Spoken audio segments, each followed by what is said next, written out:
Ciao, go. Ciao. Welcome, everybody, to the Jamal and Joe show. Thank you for coming back for another fantastic episode.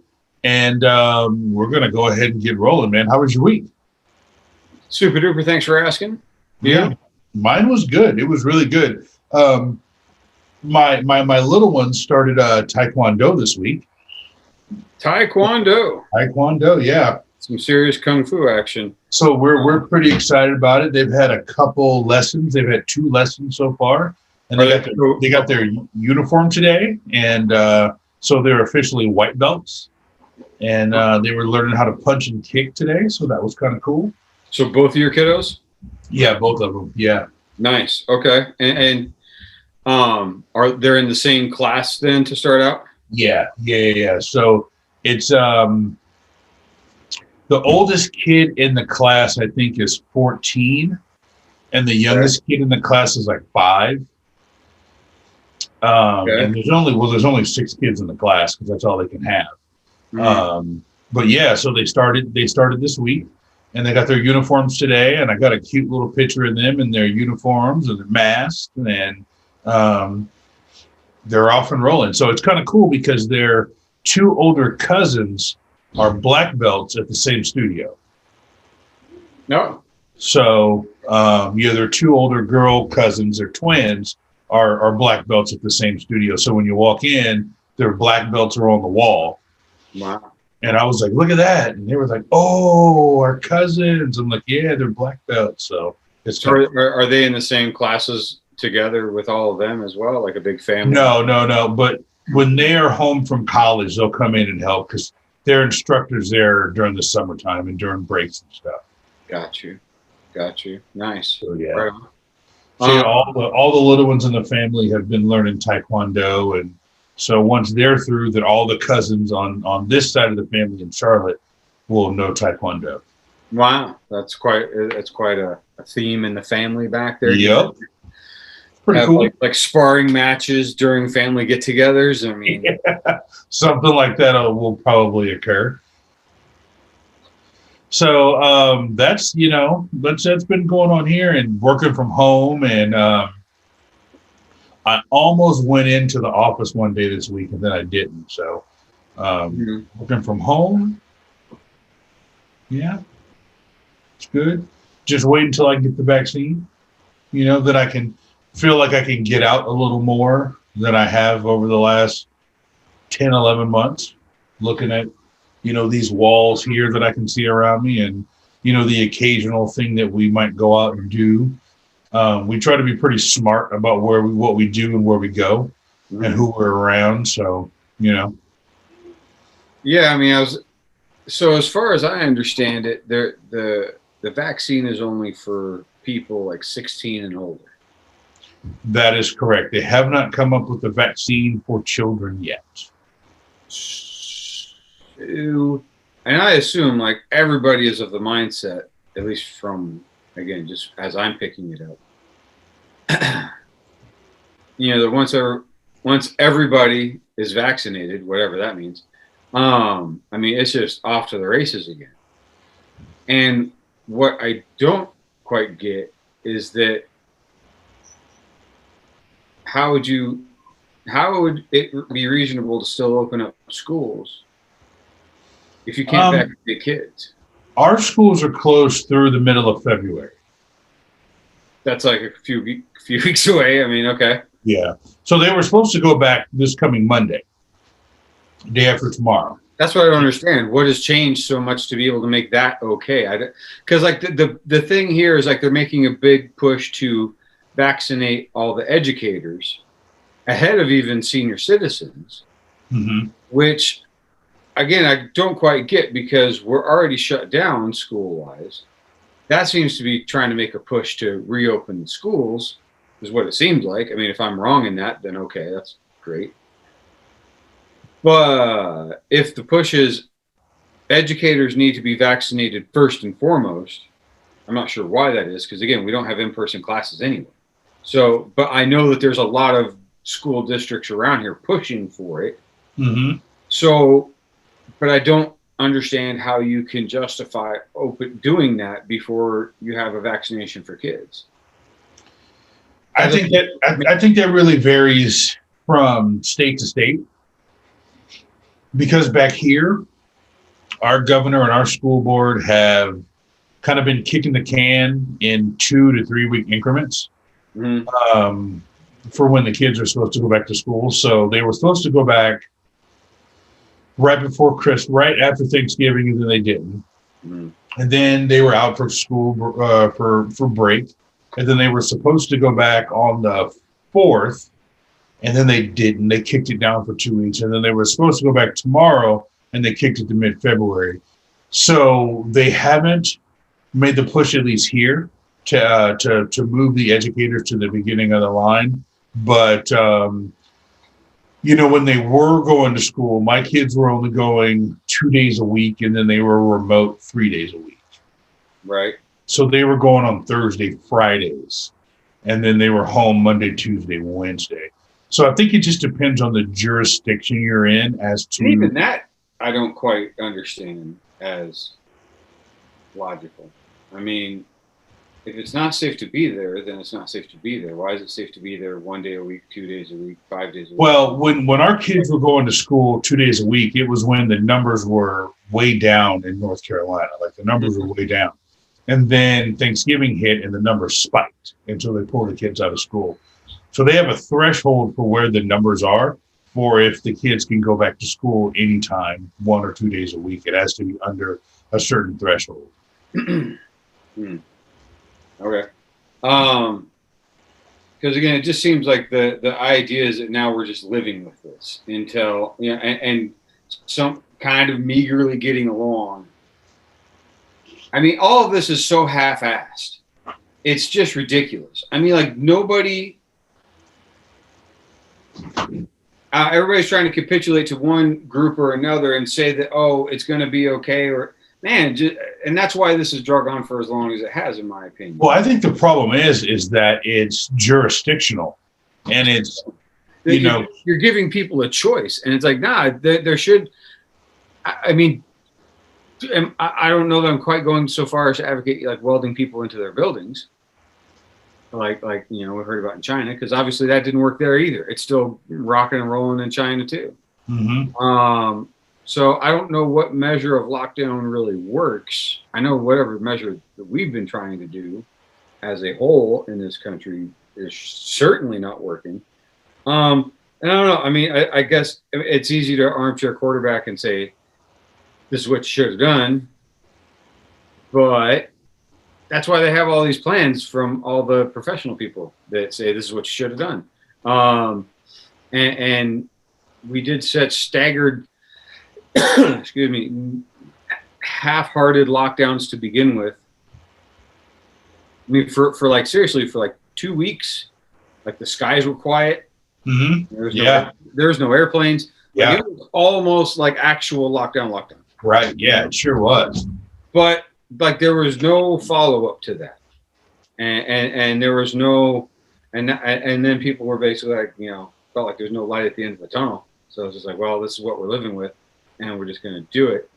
Well, I remember when all this was going on. So if we remember, I remember my last day at work was March 13th. And we were told, hey, we're going to be working from home for 2 weeks. Grab what you need. We'll be back like first week in April. And, we'll flatten the curve and things will be good. And that was about the 2 week period that you're talking about when the skies were dark. And, there wasn't a whole lot going on. But the problem is at that time, I don't think we really understood how fast this would spread and how little contact you really needed for it to spread. So people weren't wearing masks at that time, and they were locked down. Well, and again, I think that was kind of, a poor management from the top running the show to begin with, because there was no good unified message of what in the heck to do. No, there wasn't. There wasn't a good. And they talked about now, like, oh, if we would have said everybody wear a mask, we didn't have enough masks and we would have run out. Okay.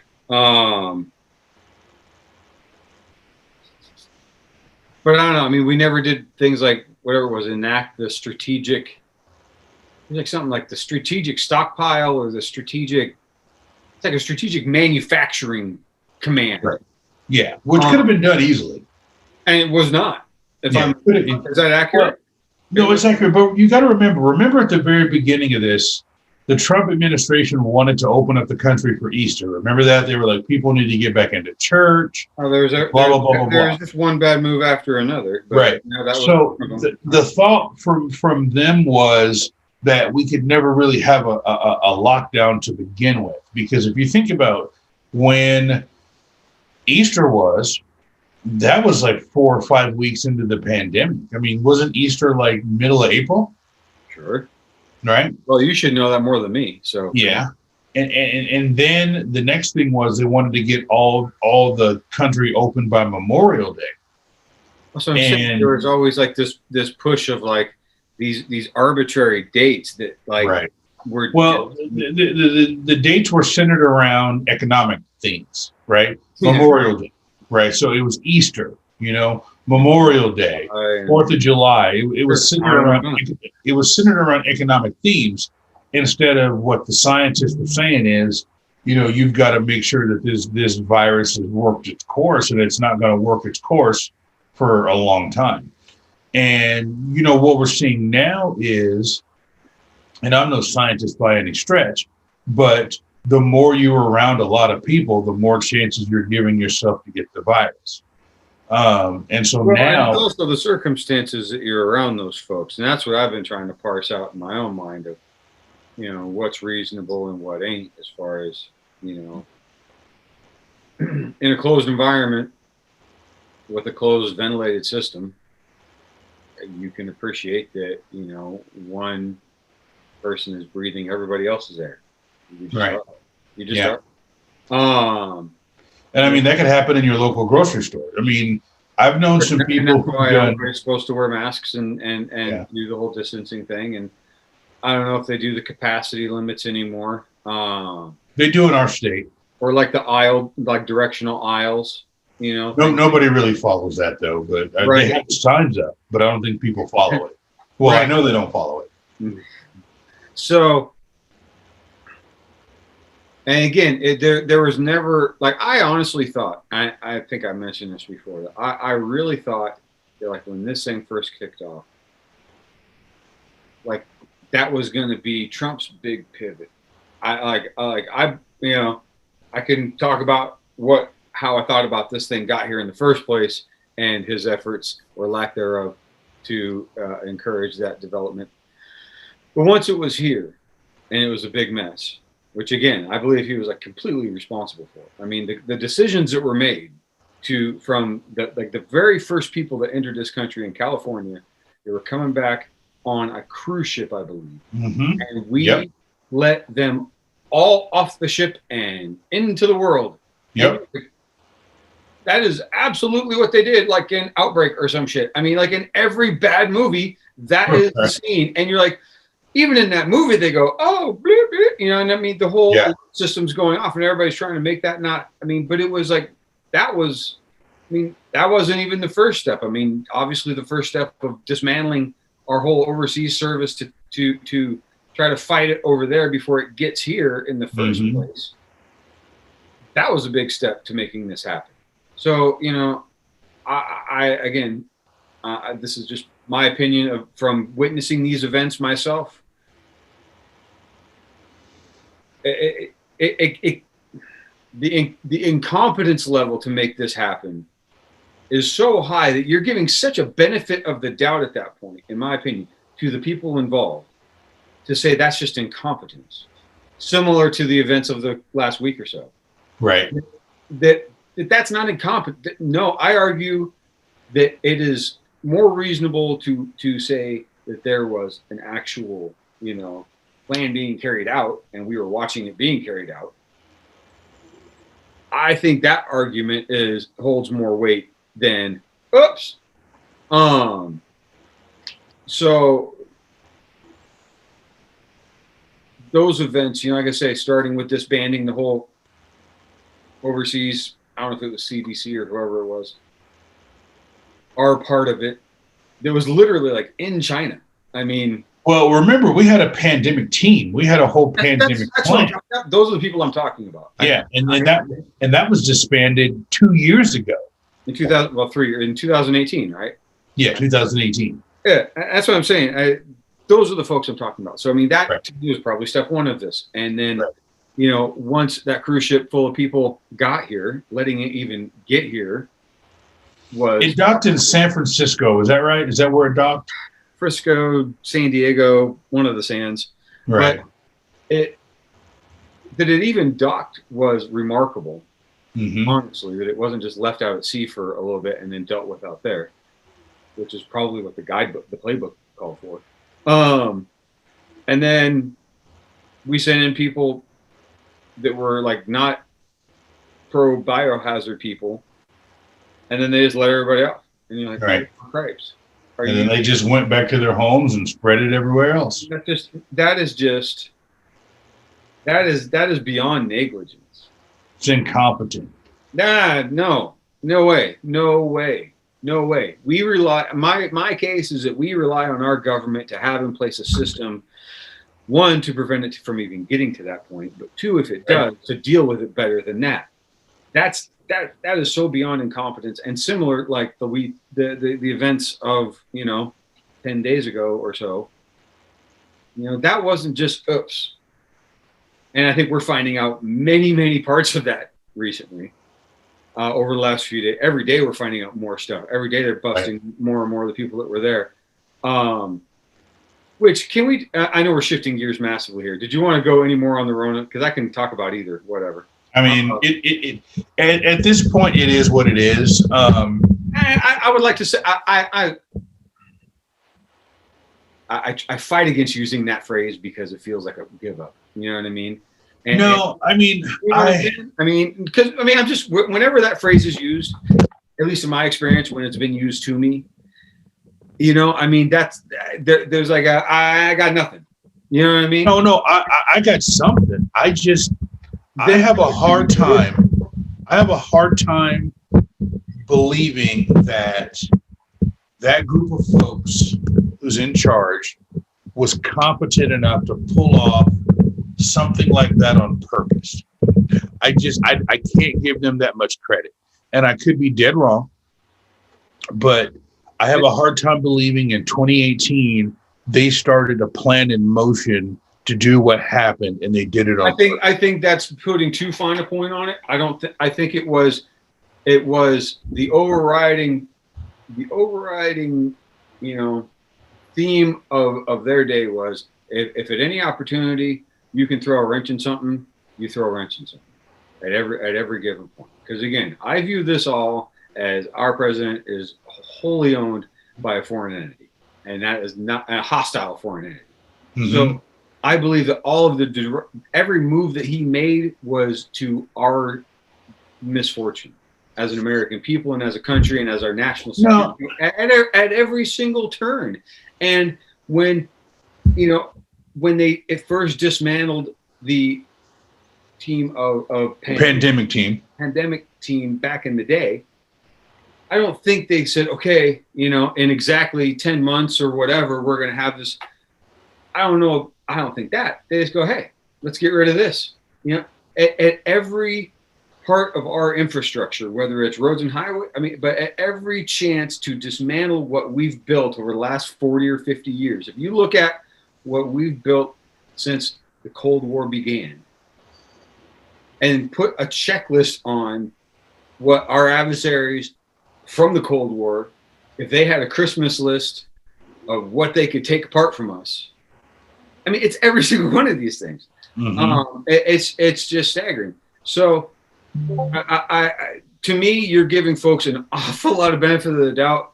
And how on shit and green earth have those folks earned your benefit of the doubt?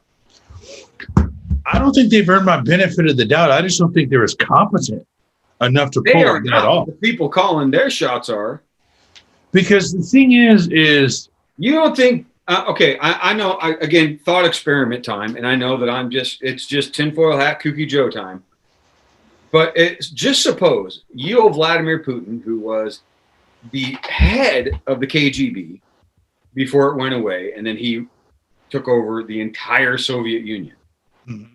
You and that guy could, if he completely had access to our president, which I believe he does, and I believe there's ample evidence to show it through every bank transaction through Deutsche Bank that he was a part of that benefited.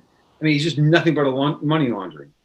All of his Trump towers. I mean, what was it like? However many floors of his towers are owned by all of them. Mm-hmm. I don't know. So again, I'm coming at it from that angle, and if from that angle, you know, they had the chance, every chance along the way to go here. You withdraw from this. You take us out of that. I mean, dude, every treaty that we've resigned from. I mean, that we are still even a part of the UN blows my mind. I fully expect that we've got like 3 more days for him to pull us from the UN, and I don't know. Well, the reason I'm not quite willing to go that far is because this pandemic has been global. Yes. And it's not like this was set up to just harm the United States. Now, the byproduct is the United States has been greatly harmed, but there's been no country on the planet that has not been affected to the percentage that we have. Some countries have been affected much more than we have, Russia included. They are not spared at all. So again, we're on par with them. Gosh, coincidental. You know, but I mean, name the country. I mean, it's from China where it started to Argentina to Brazil. I mean, some of the South American countries have just been decimated. And a lot of those countries are flying the same flag as the Russians. What about like Germany and France? How are they doing? They were doing really well up until Thanksgiving and Christmas. Now, all of Europe is this wave in this second variant is really bad in Europe. And it's obviously here too. Yeah, the second variant is here. No way it wouldn't be. But some of the South American countries, the Brazils, the Argentinas, the Bolivias. Comparing us to, by the way, I mean, again, we have gotten used to a standard that is so low now that. No. I'm just talking about the science. I'm just saying the number of infections and the number of deaths worldwide is comparable country over country. There's some countries that are worse. There's some countries that are not as bad. But there's no country on the planet that has been spared. So it's not like I can sit here and say this person is pulling the strings and they had the antidote the whole time. Some of the countries. Well, I don't think I ever made that case at all. So, you know, let's pump the brakes on that idea. I wasn't, that's putting more of a conspiracy into it than I'm even trying to go with. I'm saying, yes, of course, it leveled the entire world. Which, you know, again, why not have us be doing better than what we've done? I mean, that we've done so shit poorly in this whole thing. Mm-hmm. I mean, again, if it's just plain incompetence, I just think that you're giving a benefit of a doubt to folks that have not earned that benefit of doubt to any degree. And all I can see is every connection of his to folks that are not our friends, and all that's in their interest, if they obviously hold control over the calls that he makes. I mean, dude, he paid taxes to China. Right. He didn't pay no taxes to us, but we got to worry about Biden worrying about China for some reason. It's incredible. There's just, it makes no sense. But what does make sense to me is that he has been owned by folks that are not, I mean, Russia and China, I believe, had owned our president for a long time. I mean, they have talked about, they've gloated about how much money they get from Russia. Holy shit. I mean, the idea that it's a surprise, it's not. I mean, that's who his debtors are. So what to do. And if they say, hey, by the way, fuck up your entire response to this because it's going to level the whole world and we're going to bring you down a few pegs too. You know, I mean, honestly, again, because it's either incompetence or there's a plot behind it. And similar to storming the Capitol, it's either just, oops, a bunch of fucking rednecks showed up and stumbled their way into the Capitol, or there's maybe a little something else going on there. Oh, I think we know there's a little something else going on. Yeah, I mean, we've been able to see video evidence of what's going on. We either just bumblefucked our response so hard with the virus, we just oops the fuck out of it, that here we are, just oopsing the fuck out of it all the way. So I think I have a different. I think I have a different point of view than you do on the virus. For sure. So I think on the virus part, I mean, I tried to follow this pretty closely because I was self-aware enough to know that I was witnessing history. And I think that the administration was so singularly focused on the economy that they ignored the science. I mean, there were several different times that Pence, who was in charge of the coronavirus task force, I wouldn't argue against that. You know, that I think that if he was secretly being controlled by somebody on his virus response, he was doing the exact opposite of what the overlord would want them to do. And I'll tell you why. Because the only reason that Putin or anyone else would want us to suffer is for our economy to suffer, right? For our economy to suffer. No. How are you kidding? I mean, you don't think so? How about our ability to project world power? I mean, the only way that we have the stick that we have is that we are the world's police. That's our gig. That's what we do. And we can't do shit now. We've got more people stationed in the Capitol than we do in Iraq and Afghanistan combined. But we have to have the financing behind it. Yeah, of course. Sure, fine. But we can't do shit right now. We can't project our power I mean, we can, of course. But we're not as effective as we used to be. There's no way. I mean, I don't know. I get where you're going. I 100% get where you're going. But what I think I think the point that I would make to your point is this virus has so affected everybody in a similar way. Even if we're knocked down 4 or 5, pegs on the ladder from where we were, we're still a hell of a lot better off than a lot of other people. And my thing would be if Vladimir Putin was in his pocket or, with his hand in his back saying, you've got to do X, Y, or Z. Mm-hmm. If I'm Putin, I'm trying to level the American economy to the point where it can't return. And the fact that the Trump administration was so singularly focused on maintaining the American economy, to me, would go against, if I was the overlord over Trump saying you've got to do X, Y, or Z, I'd do the complete opposite. Now, if I don't follow that one. I just don't. I mean, that at that point, okay, fine, let it all crumble, and because I don't think it would have. I mean, because that would have been us actually responding to the pandemic properly, shutting it down, funding our population, instead of funneling it all the way to wherever it goes now. But we didn't do any of that. We just limped it along, I mean, we didn't help out any American people, other than a tiny few who got some sweet bailout. So again, I mean, he has damaged. I mean, we have been damaged, whether it's by, again, I think that you're kind of viewing my words like I'm trying to think it's like this ultimate design. It ain't. It's taking opportunity to create chaos. Mm-hmm. That's what he does. Divide and conquer, create chaos. If they're all if we're all a mess, we certainly aren't paying attention to what the hell he's up to. And yes, they're a mess too. They've been a mess for a while, so nothing new. And you think he gives a shit about a bunch of his people dying off? Of course not.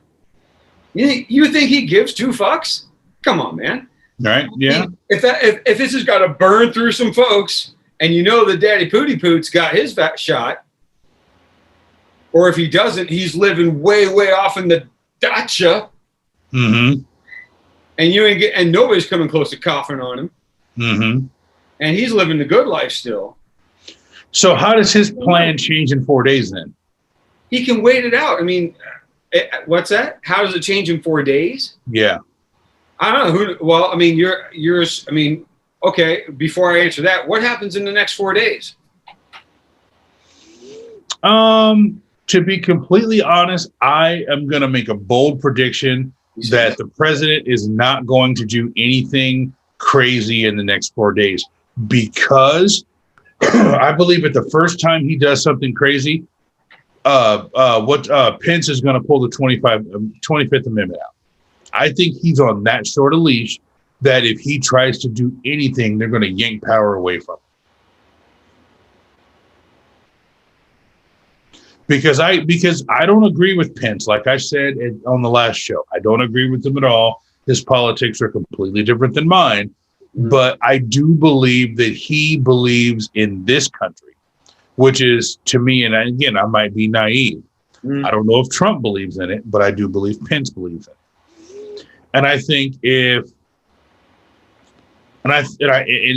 obviously I know this, and I've read this even from Fox News and OAN and Newsmax and all those, that the people who were storming the Capitol had orders to take Pence into custody, is what I've read.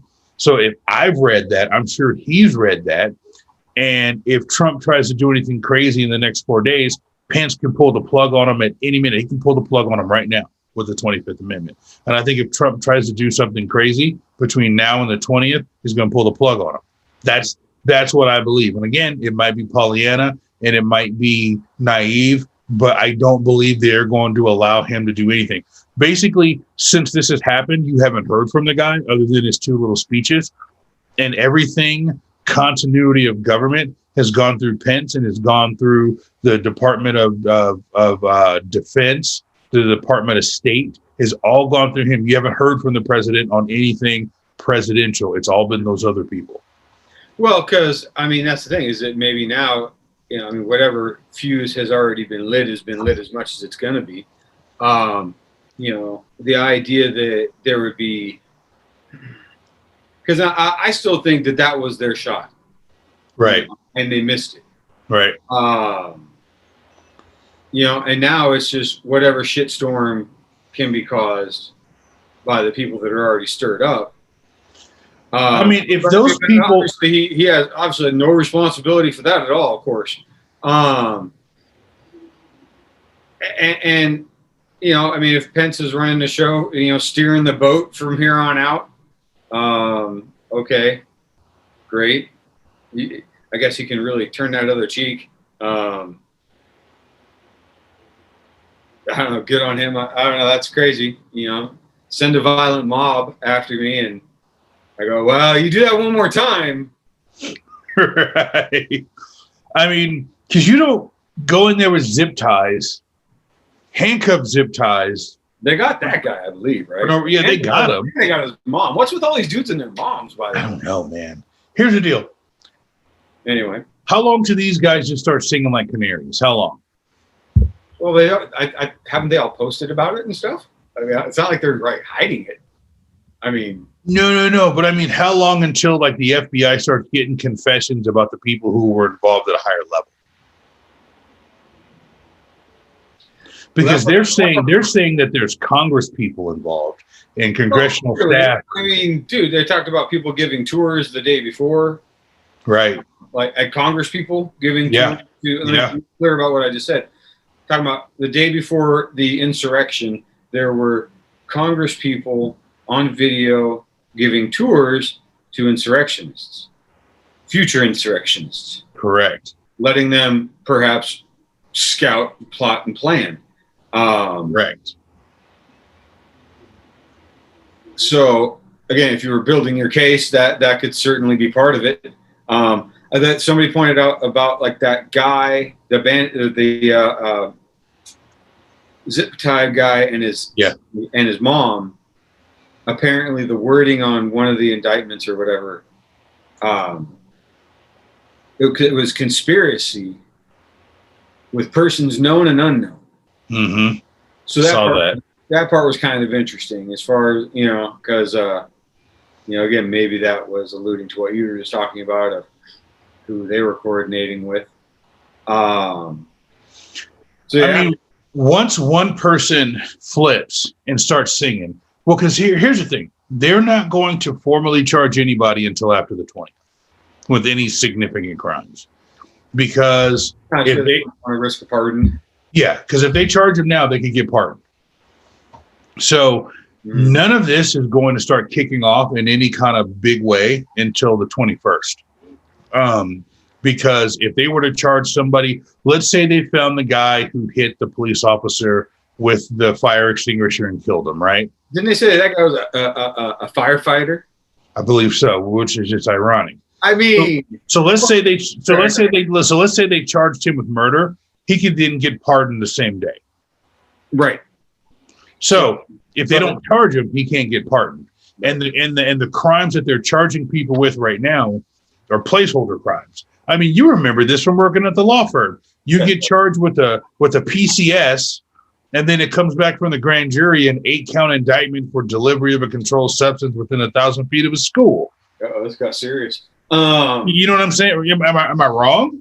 No, sure. Well, that was just the whole racket. Yeah, I mean, I'm not saying it's not a racket on both sides. Well, people were like you said, people were like, I can't believe this person was only getting picked up for, essentially like trespassing.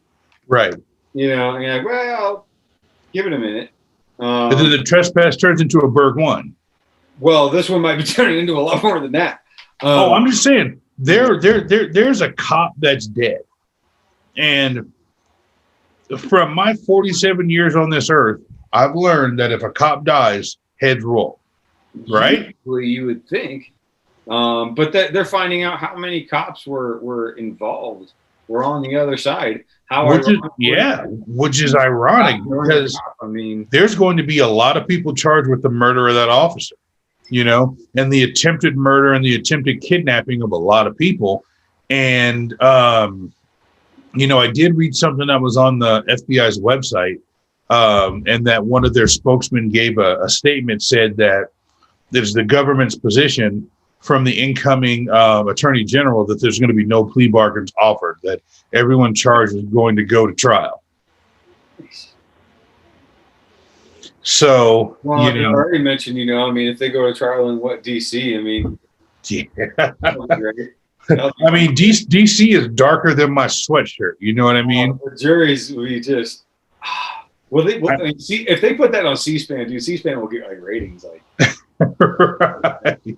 I mean, it's going to be a lot of people saying, I can't believe that this person's going to prison. And I'm going to say, where have you been for the last 100 years? Because things like this have been going on forever and nobody seems to care. Things like what? The breaking into the Capitol part? No. Things like people are going to get charged and going to do hard time. Oh. And then people are going to say, but he was such a good person. And that has not mattered in 150 years. Not once. And I worked in that field for damn near 15 years. And I saw a lot of people go to prison that probably shouldn't go to prison. And now a lot of people who didn't look like my clients are about to go to prison, and they're going to be belly aching. But just like my clients, they got to go do their time. Well, that's the thing is that a lot of the folks that have, I'm saying kind of obvious here, I know, but the amount of people that are in prison for things that are markedly less dastardly than overthrowing the government. Oh, it's treason. I don't know any other way you say it than that. What you're talking about, I'm just saying, dang well, people have been sitting in prison for long. I hope that people get solid, real sentences out of this. Yes. Because I mean, I was just gonna say, I mean, the idea of like, guys getting nabbed from a bag of weed from however many long ago, and oh, that was your third strike, and that's the end of you. I mean, dude, we know you and I worked on cases together where people got decades in prison for a QP. One QP, and they got decades in prison. Out now, I mean, where it's legal now, like people that are on weed busts, charges. Not every state has something in place to release those folks. So some states where it is legal, some people are still sitting in prison for doing what is legal and taxable now. Not every state has put that into action. So somebody who was growing 5 or 6 plants in their backyard and got their door kicked in on a knock and talk and got 84 months.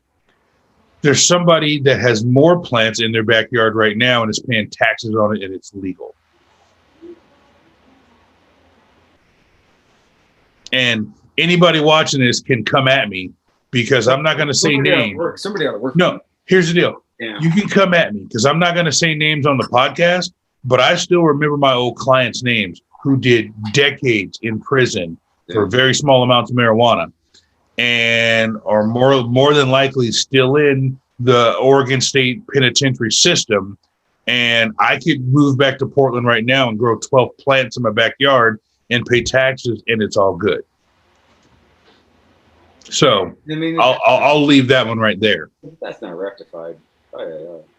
It's not for everybody. But remember, they're not just going to open the prison and let people out. These people are going to have to hire attorneys. They're going to have to follow the statutes. They're going to have to file paperwork. I mean, it's not like it's an easy process. They're not just going to say, oh, you've got a marijuana case, you get to go free. It doesn't work like that. No, and that's a shame. It ought to. It ought to. It really ought to. Yeah. Like, today is your lucky day. Everybody. Right. Because remember, all of these people who were convicted of this, they're going to have to file for post-conviction relief. God, I'm talking way over everybody now. But they're going to have to file a PCR. It's going to be a thing, and it's going to be a process. And exactly. But then remember, they're also going to have a judicial review of the other charges they were convicted of. Because if you got convicted of a manufacture and deliver, and you got convicted of a firearms crime at the same time, the manufacture and deliver might go away, but the firearms crime is going to stick. So you're going to have somebody review these individual cases to see what other second and third-degree offenses you were convicted of at the time you were found guilty. And you might have a prison sentence to serve out on those crimes along with the marijuana crime.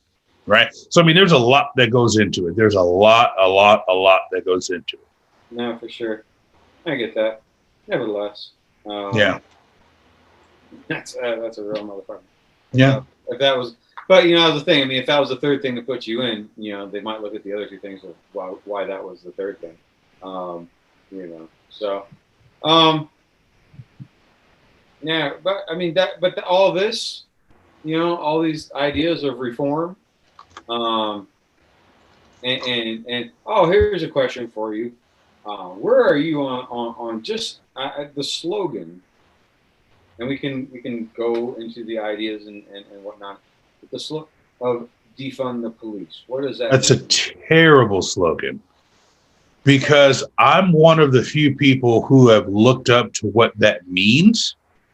And I understand why the slogan is what it is, but it makes it easy for people who are not smart enough to read through the minutia to just say, you want to take police off the street. That's not what it means. It's a terrible slogan. It's so unfortunate that it has stuck. Oh, it's the worst. And can I just offer that it seems like, because I've offered on the online web forums that's a terrible slogan as well. And I get a lot of pushback that how dare I? And don't you know what it is? I'm like, wait. I'm all for the cause. You don't understand. But the slogan is awful. The slogan is shit. Your marketing, and you guys are. I mean, aren't you all the millennials or Gen Z? Aren't you all about the marketing and shit? Right. I mean, this is terrible. It's terrible marketing. And I'm just saying they get hung up. I'm just saying they get hung up on the idea that if you're protesting that, or if you're saying that their slogan is terrible, chances are you look like me. A lot of folks do. And you're like, well, we're not really worried about what you think, old white fellow. And I'm like, I thought you're trying to appeal to people. I thought you're trying to get people onto the cause that, you know, and maybe you should. And you know what? A lot of, you know, I mean, again, there's a good message in there, and you're killing it, and you're murdering it, and you're burying it into a hole, and you're so attached to your slogan that you came up with, and that now they've all banded to. And if you even suggest that it's a bad slogan, you're suddenly not on board with the cause, and you're like, no, I am. And why are you more attached to your bad slogan than you are to the cause? Yes, I agree with that. So, in very few instances, should the police be armed like the military? See, here's the thing. Demilitarize the police. Yes. It's a tough one. That's a hard one to say. That's a much better statement. It is, but it doesn't fit on a sign.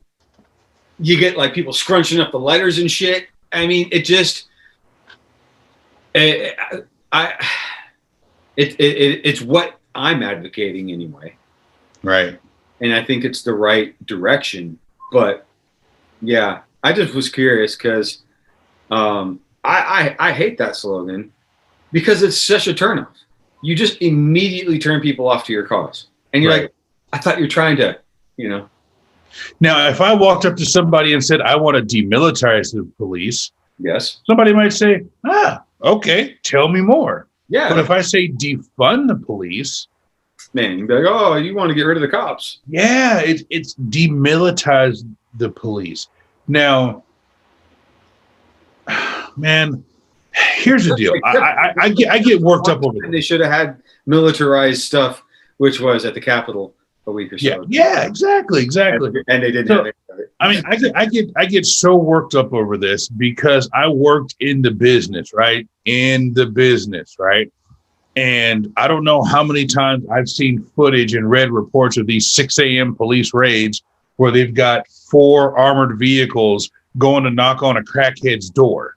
And it looks like they're rolling into Fallujah, and they're rolling down 182nd with these armored vehicles and people hanging off these vehicles with M4s. Yeah, they have like the biggest boners. They're like, oh, dude, we're about to, it's like, hey. Because 3 people are cooking meth in a garage. Man. And it's like, okay, overkill? I mean, are we killing a fly with a sledgehammer here? Well, can I just offer that, like, if they need that kind of response, then call the National Guard. Yes. And ask them for help, because they actually know what they're doing versus a bunch of, oh man, I mean, those cops, I mean, just because I was around a lot of folks like that a long time ago, and, you know, training can be exciting.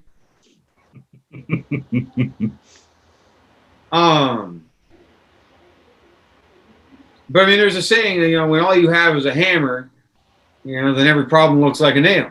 That's right. And oh man, I just, some people, because I talk with folks in my working life that are, well, we don't usually see eye to eye, and so, you know, unless we're just talking about whatever business is. As long as you keep your talk about the product that you're selling. I try to, but again, they think that you're on the team. That part. Yeah. And so, I mean, the way people are so comfortable talking with folks is remarkable. You know, when you're like, you know, this is the first time we're talking, and you're really going deep, you know. So I don't know. It's challenging at times, but now that and again, I mean, obviously, I mean, it's work. I can't, I can't go off. Right. Yeah, that's no good. But at the same time, like the biggest one of late, like especially all summer long, was, because I introduced myself and I say I'm from Portland, Oregon, and they go, "Oh, Portland, isn't your town burning down?" Oh my God, the Antifas. You know what I'm saying? And when I finally one day, I was talking to a guy in Wisconsin. And again, and this guy, keep in mind, the only reason I did this, because very first time I called this guy, dude drops an N-bomb. Really? I was like, that's bold. Wow. That's just, on a business call on a line that could be recorded. I don't think he gives a shit about any of that shit. Okay. It was yes, it was a business call, but I mean, but the business that I'm in can be somewhat good old boy, you could describe it as. Mm-hmm. And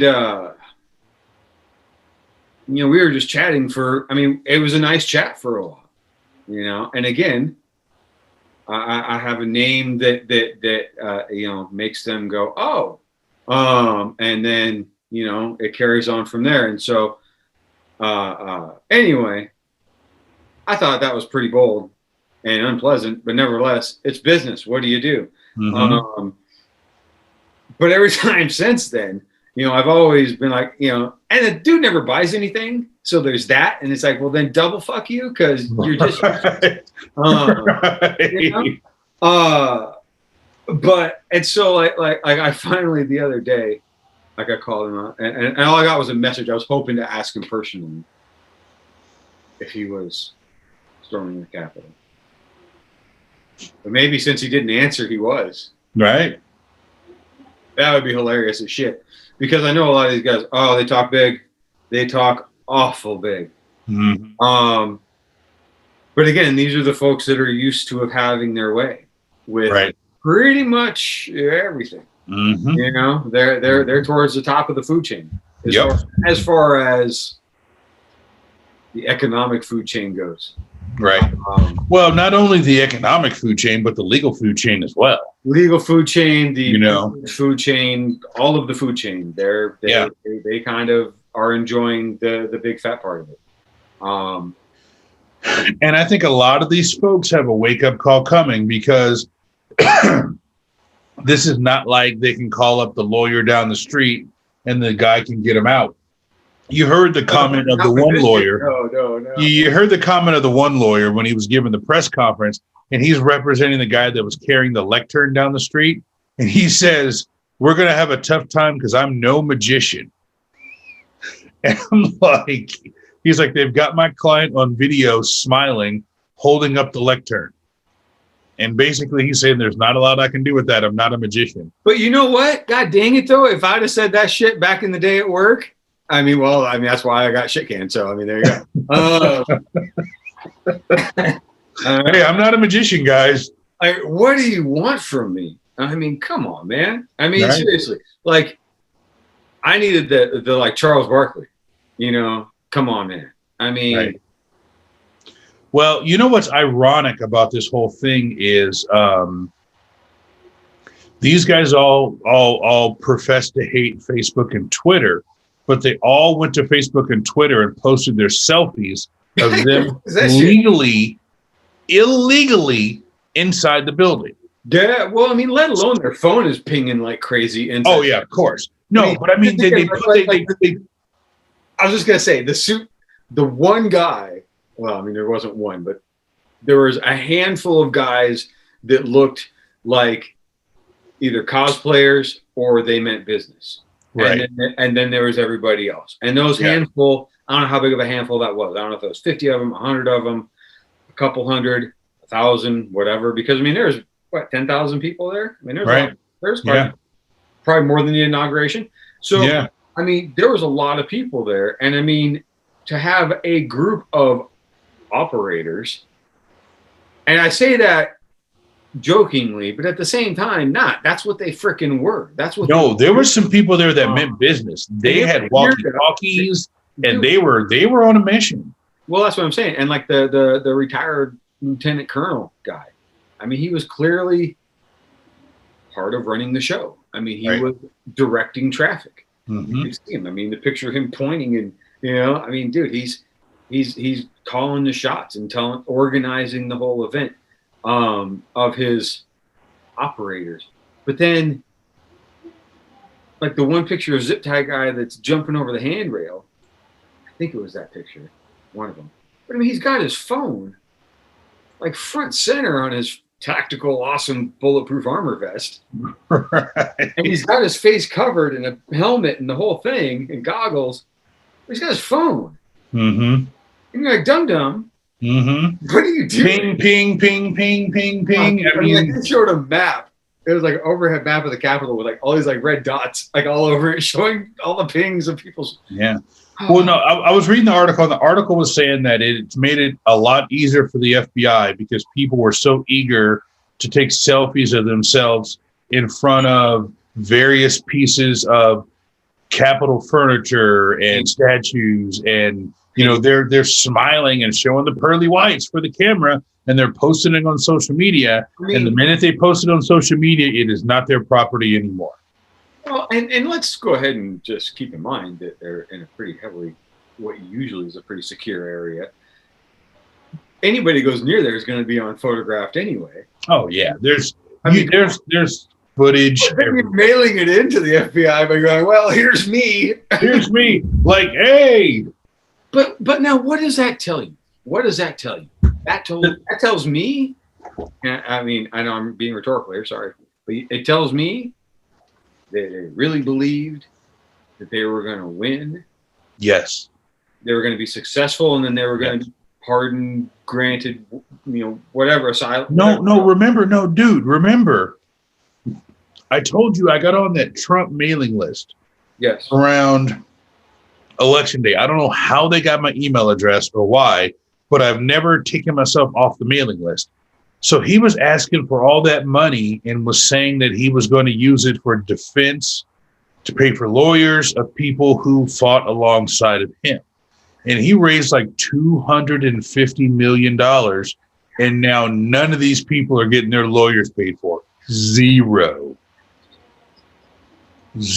And he's not even going to pay Rudy Giuliani. You saw that, right? I think I saw that too. Like, he just took the $250 and he's like, deuces with the $250.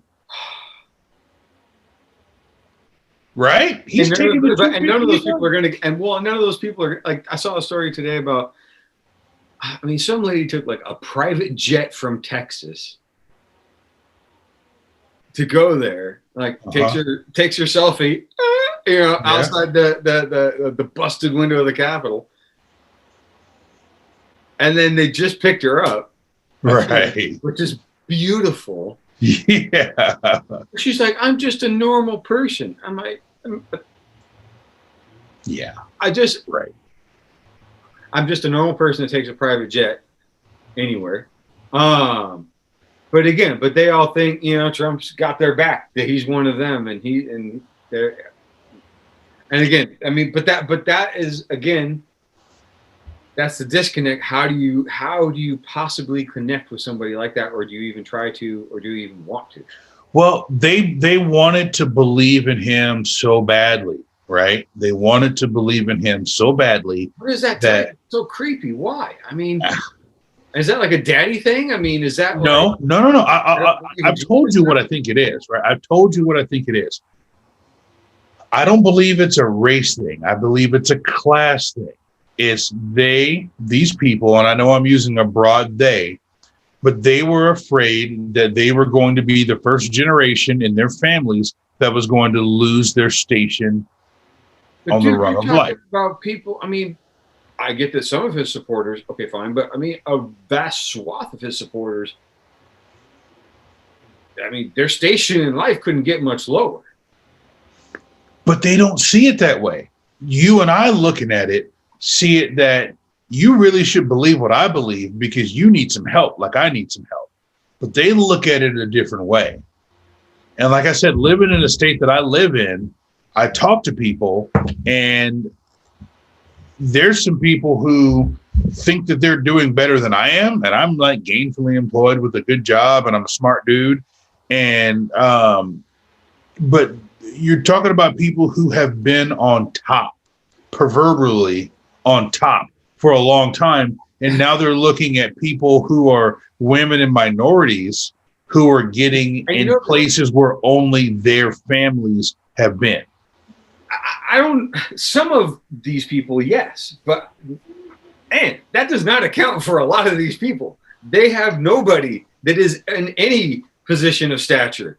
I mean, come on, man. I mean, you know the folks I'm talking about. I know what you're talking about, but I'm telling you, I mean, they don't have anybody of any. They don't have any position of stature or class or responsibility.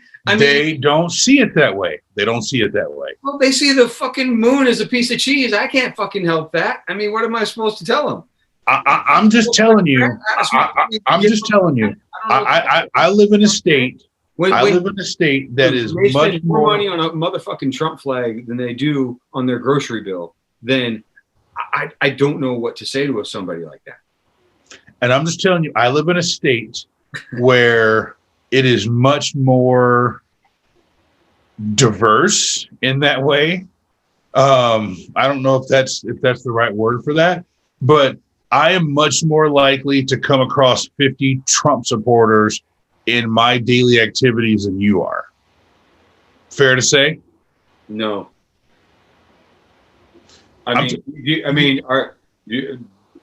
Dude. If you go into there's a lot of people that have retired their flag recently.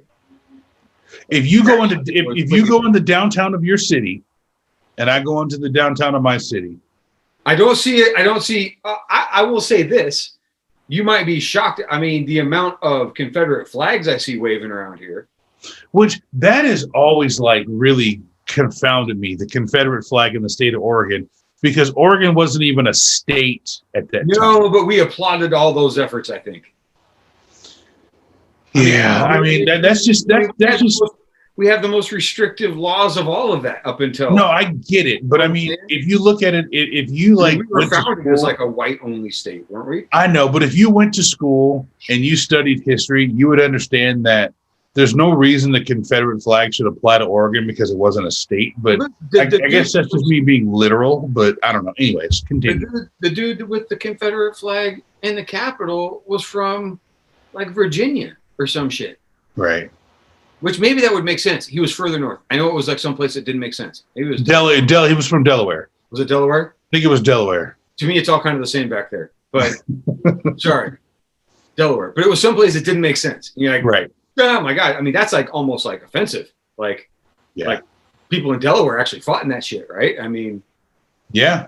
Right. That's like really offensive. But at the same time, that just goes to show you how far and wide this was. And I think to me personally, it wasn't a surprise that it was that widespread. It was just, again, how much it was encouraged to come out. And it doesn't. The only thing that shocks me is just the magnitude that it came out. And it wasn't the speeches on the day of the insurrection. It was all the stuff leading up to it. It was the last 5 years. Yeah. No, but I'm talking about the last week and their efforts to mobilize people to come to the Capitol and all the things that were online. And I assume they have many like websites and messaging. Oh, dude, it was all over. I mean, anybody with a phone or a computer is taking screenshots, and, you've heard the saying, once it's posted online, it never really disappears. Right. You can delete it, but if somebody wants to find it, it's there. You're talking about like all the. It's there. Yeah, it's there. Apparently, from what I understand, it's there again for the next upcoming few days. This I mean, it's essentially a call to arms of all these folks. Although the first one, I guess, I don't know, as way as a call to arms. I mean, it's storming the fucking Capitol. So there you go. Right. I mean, I think if people try something this time, I think there's going to be people shot dead in the streets of Washington, D.C. I don't see the powers that be having as much restraint as they did on January 6th. And I'd still like to qualify or classify what we saw there. Whether that, I mean, restraint, yes, I saw that at times, obviously. You know, you're like, why aren't restraint, incompetence? I think there's a couple of different things you can use, a couple of different adjectives you can use. I mean, just from just some of the different events that I saw unfold as I was watching them, I'm like you say, restraint, that's an apt word, because you go, why weren't there just clouds of pepper spray being just... And rubber bullets. Where were the rubber bullets? Yeah, I mean, they didn't even have them. So at that point, you go, okay, something maybe else is going on here. So, but that's not even restraint because they didn't even have them on them. So, right, restraint because you say you're restraining yourself from even having any of that gear. But I mean, there were so many times I saw like people like striking an officer, you know, with like a punch or a kick or like a flagpole.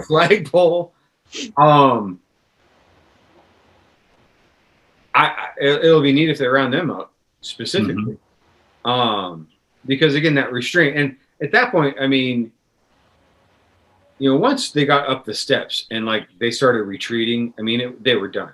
And because they were lost, they were overwhelmed, and you could see them looking at each other like, oh shit.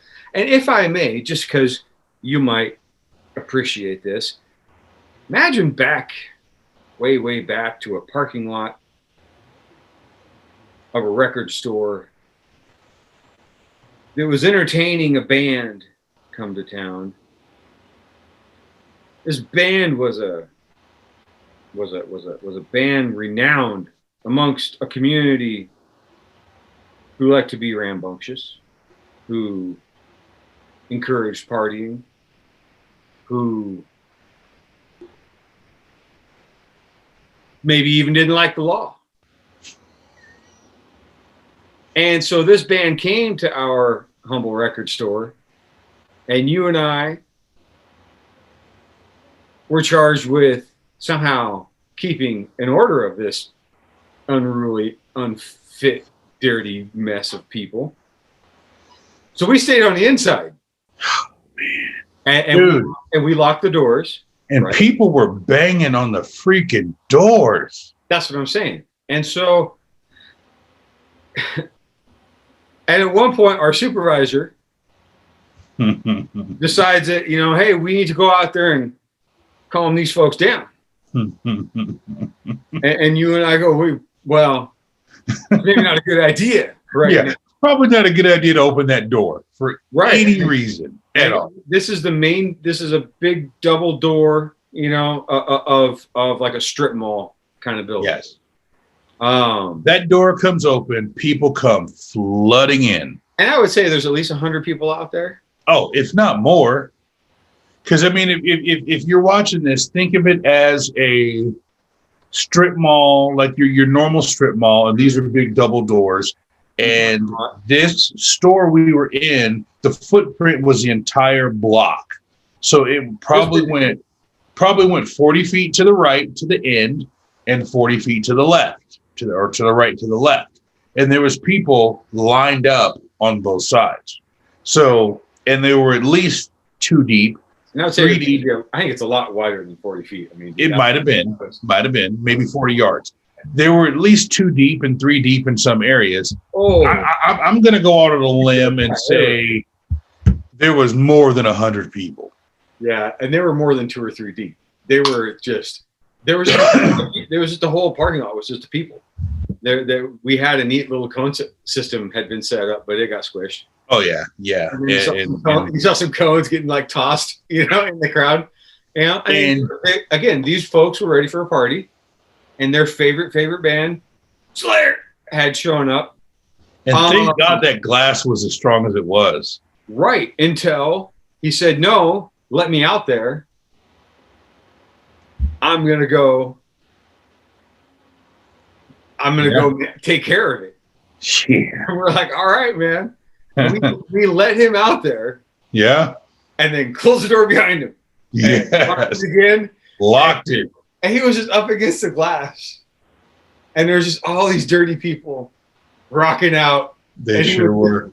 You know, the funny thing about that, to bring a little bit of levity to it, those dudes were actually cool. When the people were banging on the door, remember that? They were like, this is some shit, isn't it? And I'm like, yes, it is. Oh, dude, I don't think they realized quite. They were having a good time. Right there, man. Yeah, they were having a good time, like just kind of watching it. Like, they're like, wow, these people are really doing this for us. And we're like, yeah. And it was just kind of cool hanging out with them. Like, never in my wildest dreams did I think I'd be hanging out with that band while 300 of their supporters are literally trying to break a door down to get to them. And you and I are standing between the door and this band. And that's it. And they were actually cool. Like, I thought they were going to be like D-bags. No, they were just drinking beers and. Yeah, dude, they were just kind of like, this is kind of cool. They were, yeah. I was like, okay. I mean, the cops showed up, and then like a few more cops showed up, and they were like, wow, this is maybe a thing. And then this was, I think, before the days of tasers. You know what I mean? No, tasers were around because remember, old boy we worked with got his taser taken from him and used on him. So,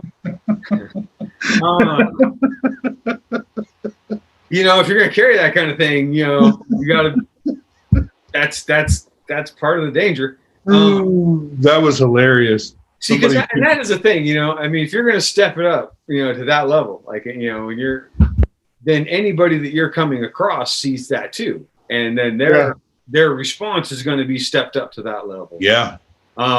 Whereas if you're like, hey,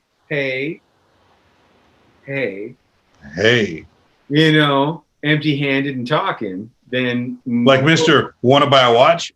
Man, you know, and so I mean, it didn't work all the time. Right. But anyway, it was. You know, man, I learned a lot from working at the record store and chasing down shoplifters. And I remember, man, there were so many times like I'm sitting up in the booth and somebody starts stuffing their pockets with tapes. Yes, folks, tapes. And I'm like, and I'm working by myself and I'm like, man, where's Joe? Like, oh, I'm like, this dude is going to run. Like, you could just tell, like, this guy's going to run. Okay. So what I got to do is I got to just watch him and not let him get out the door. And I've got to keep my eye on him and not lose sight of him and get outside the door and hide behind the post and wait for him to walk out the door and grab him and roll up and just hope that he didn't throw the tapes out that you know he had. But if you are walking behind him and you let him get out the door, as soon as you say name of company security, the dude's turning into a track star. And most days, I didn't feel like chasing people. There was some days that I was down when we were together or there was another guy with us. I was like, okay, if dude runs, I'm down for a track meet. But there was just some days where it was like 10 minutes before close. And it's like, dude, if you run, I am going to hit you with the first thing I have, like air run. So I'd go outside and I just remember sitting there. And that was back in the days when everybody was a smoker, right? So you'd be standing outside the store, smoking a cigarette, trying to pretend like you're not security and you're just like trying to finish a cigarette and you're going to go in the store. And then the dude walks outside. He's got these big eyes and you say, name of the company security, and you grab him and you get him in the chicken wing and you get the cuffs out, right? And you cuff him. And he's like, I didn't do anything. And then you reach in his pocket and you're like, what about this?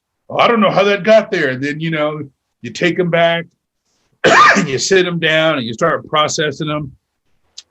And it was just like, I always felt like every time I did a bust, like, I'm like, man, the next time this is going to go bad. Like, there's no, like, I never thought that. I thought it was just going to be just I was just like waiting. And then the day I got jumped, I think I talked about this, where the dude and the girl were putting all the CDs in the baby carriage and there was no baby in there. Nice. And I walked outside to bust them, and the getaway car got there at the same time. And I went to grab the dude, and then the dudes jumped out of the getaway car and like jumped on me. And I'm looking in the store and everybody's looking outside. They're like looking at me.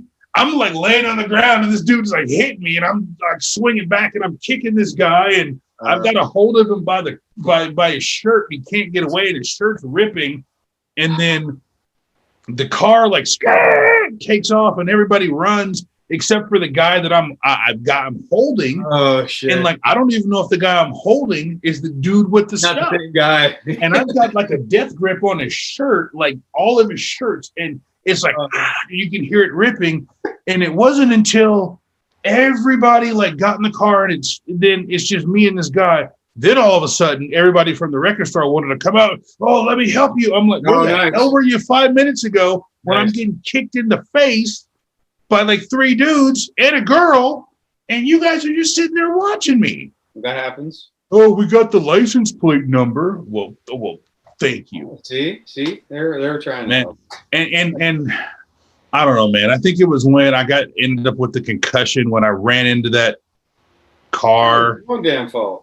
Van. I don't even remember what it was.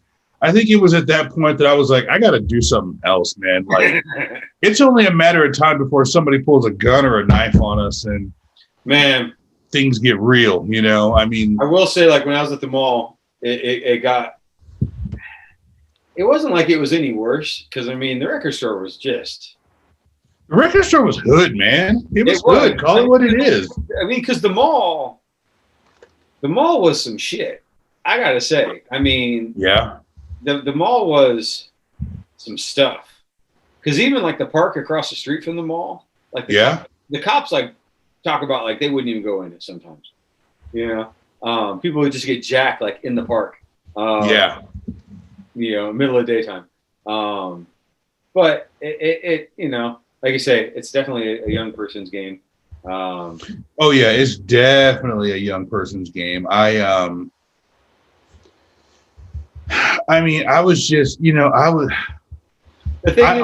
think that we took more people in the actual act of a, not a crime, because I mean, well, it was a misdemeanor, right? That's a crime.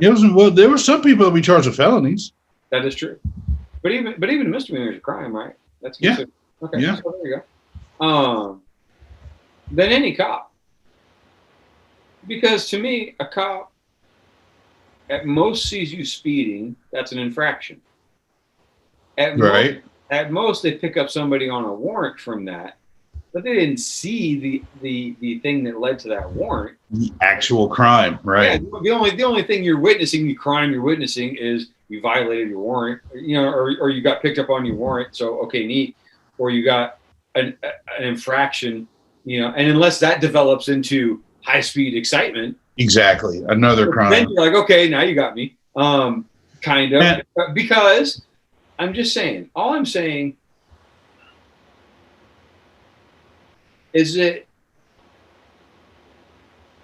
I just have the utmost, I mean, security and all that line, loss prevention, all that, they get a lot of static, rightly so for a lot of guys that work in that profession, because you know it's usually a bunch of dipsticks. You know, however, it's a lot of guys that realize it's a pretty cush job for a lot of the time, and then there's some good times to go, some excitement to go along with it.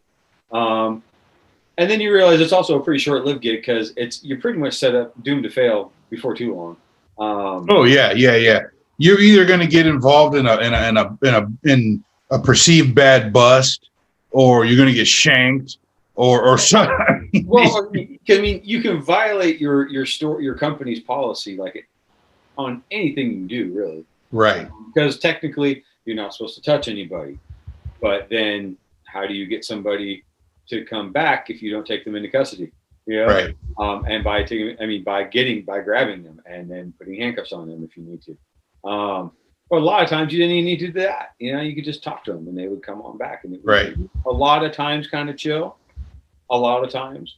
Like I did notice that, like my days in the record store, I was a lot more likely. That was the older school with all of that, and that was a lot more rough and tumble, and did a lot more rough and tumble. And the record store, when I was at the mall, I tried my hardest to just talk to people. But I mean, there was always like 3 of us working, almost always. Sometimes just 2 of us, I guess. You know, so you try to coordinate with radios. I mean, the footprint of that store was massive. Big store, yeah. It was 2 levels with. You had 4 entrances? 3 entrances. Did you have an entrance to the mall on both levels and an entrance to the outside on both levels? Just 1 level to the outside. Oh, okay. So, but yeah, I mean, like if you're in the little booth, as it were, and somebody leaves out the lower level, that's a long ways. Yeah. Did you guys have cameras there? Oh yeah. Yeah. I mean, you're sitting in the camera room, and our store, the record store, was too cheap to buy us cameras. You know how much better we would have been if we had cameras? Oh, for sure. It was amazing what we did now. I mean, honestly. Yeah. But to get from hold on, keep talking. I gotta let the cat in. No, meow. But I was saying, to get from our little room in the security office across an entire department store, and somewhere along the way, you got to get down a level, either the interior escalator for the store, or you got to go out the store and then down one of the escalators out there. Yeah. And you've lost sight. And all the while, you got to keep sight of the person. No, you're not even close to that. Hopefully your partner is. Yeah. You know, or you're just winging it, you know, and that's the kind of downside of all that. But, you know, and again, it's such a short-lived thing because you're just so destined to fail because, again, you're expected to bring people in for stealing, yet the company policy is you're absolutely not allowed to touch them. You know, like, well, we touch them. You know, we did a lot. I mean, at least when we were at the record store, we could touch people. We just weren't supposed to follow them off the official footprint. Right. So, you know, and of course that was crazy because, I mean, we went all over the place. Now, I mean, if somebody like ran out the store and ran across 102nd and got hit by a car, like that almost happened a few times. Yeah. Yeah. I chased a kid across all 6 lanes and then pushed him into a bush. I remember that. Yeah. Whoosh. Yeah. And that same kid, I even remember his name. How fucking crazy is that? I won't say it, of course. It's a crazy name too. I mean, it's such a hillbilly name.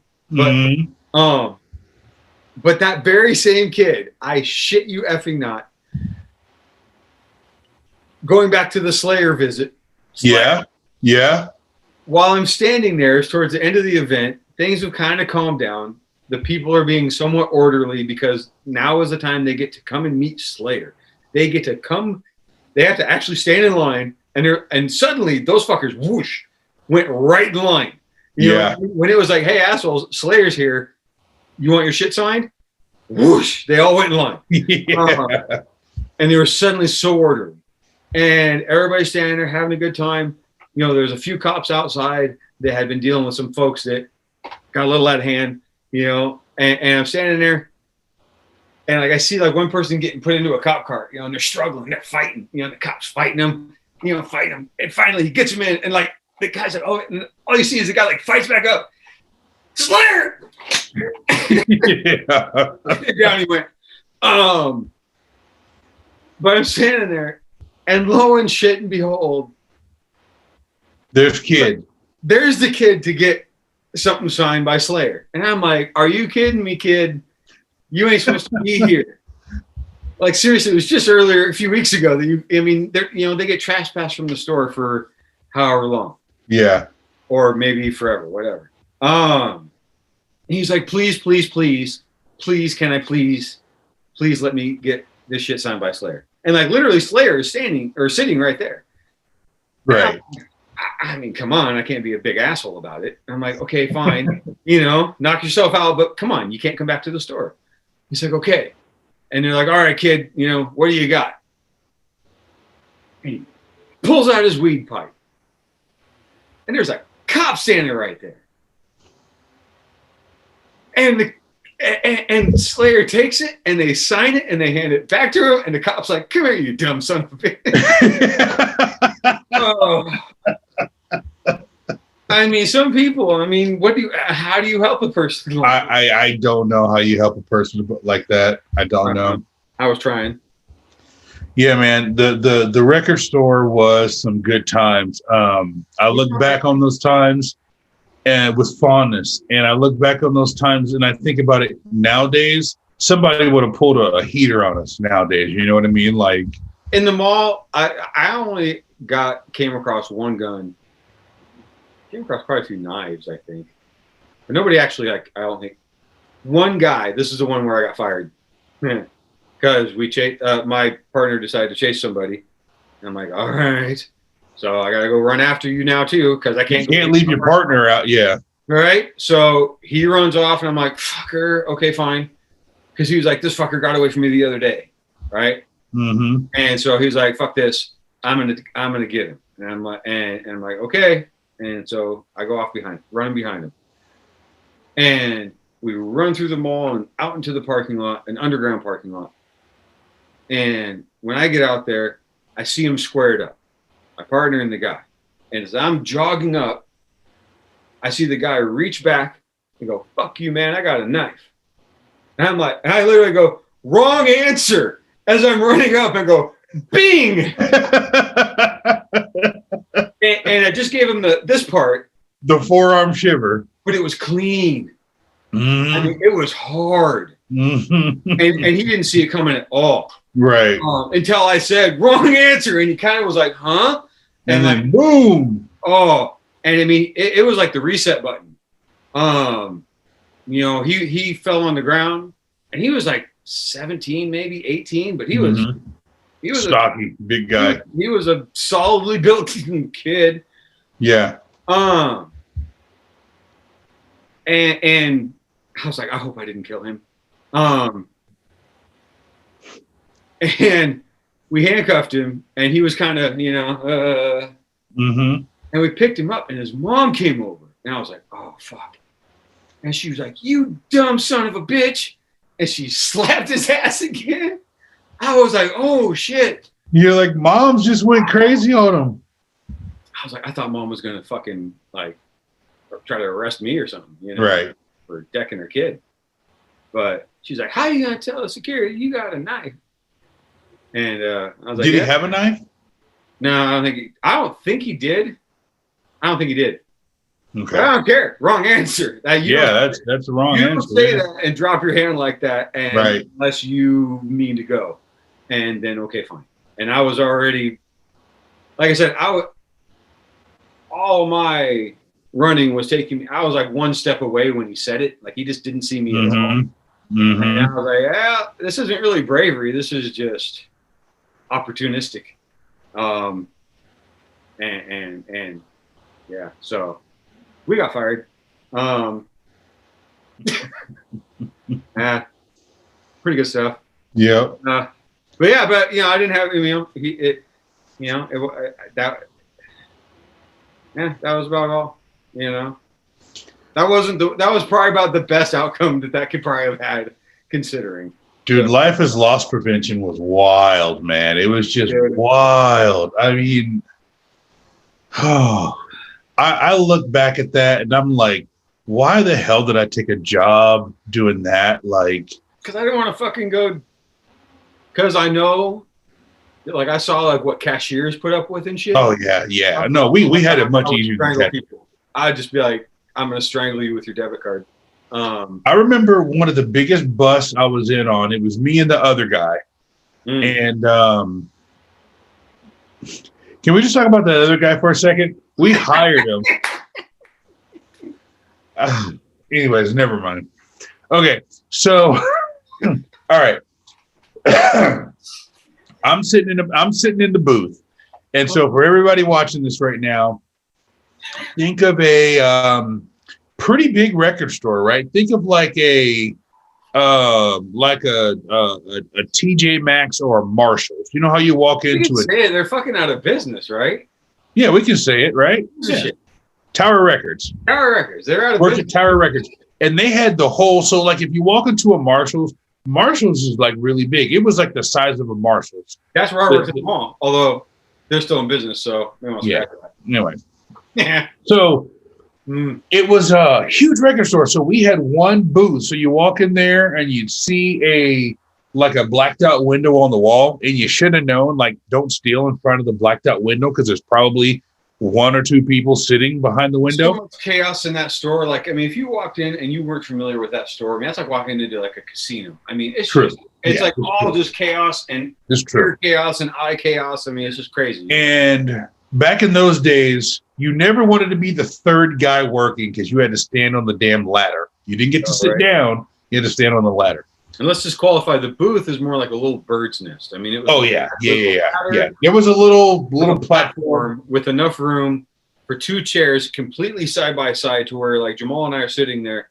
Like, Yeah. I mean, it's just, hey, bud, you know, Yeah. I would take a little nappy poos, you know. I mean, Jamal's nice and soft and cuddly, and I would just, you know, Well, because it would get so warm in there. oh, dude, man. and there's nothing going on. So there was one day I'm working with the other guy, and I'm sitting on the side by the ladder. Do you remember my jar of spit? Yes, I do. I absolutely do. You kept it on the thing that was up here. All right. Sorry. So I'm sitting there and I'm looking out, you know, just kind of looking out, and like the rap section was there and the rock section was there. And then there was this classical room that was in its own room on its own. That's right. And there's this dude that walked in that had on this backpack, or kind of like a Gold discs, huh? like a man purse, like you would call it, a satchel. Mm-hmm. And he goes into the classical room and starts grabbing laser discs. And laser discs were like the pre-runners for CDs. They were huge. They were the size of a record, but they were a laser disc. And those things were like $50 a pop. Those were not cheap. He just starts loading up, and he was dressed in like looked nice. Had on a tie and a jacket, and he kind of looked kind of bohemian, shall we say? Okay, yeah, I got Like you. a brown jacket with the elbow protectors, Yeah, the patches, yeah. and kind of like khaki pants and like, you know, round. For sure. He looked very like he was supposed to be in the classical room. Not the first person you'd be looking at, No, not at all. right? And it wouldn't have caught my eye unless he just like raised this satchel up and just grabbed a handful of laser discs and put it in there. And I said, I'm like, did you see that? He's like, what? I'm like, look at that guy. And he goes, boom. And he does it again. We look at each other and like, he keeps doing it. He's probably got 30 laser discs in there. Then he like looks to the left and looks to the right and starts walking with purpose. And you know that walk where he's like, I got blinders on. I'm going to the door. So I shimmy down the ladder. Yeah. And normally we would go out the back door, right? We'd go through video, you know, the back door so they didn't see us. Yeah. There was a door right underneath the booth. I just came out that door. And the dude was like making a beeline for it, went through the sensors and beeped, didn't even look.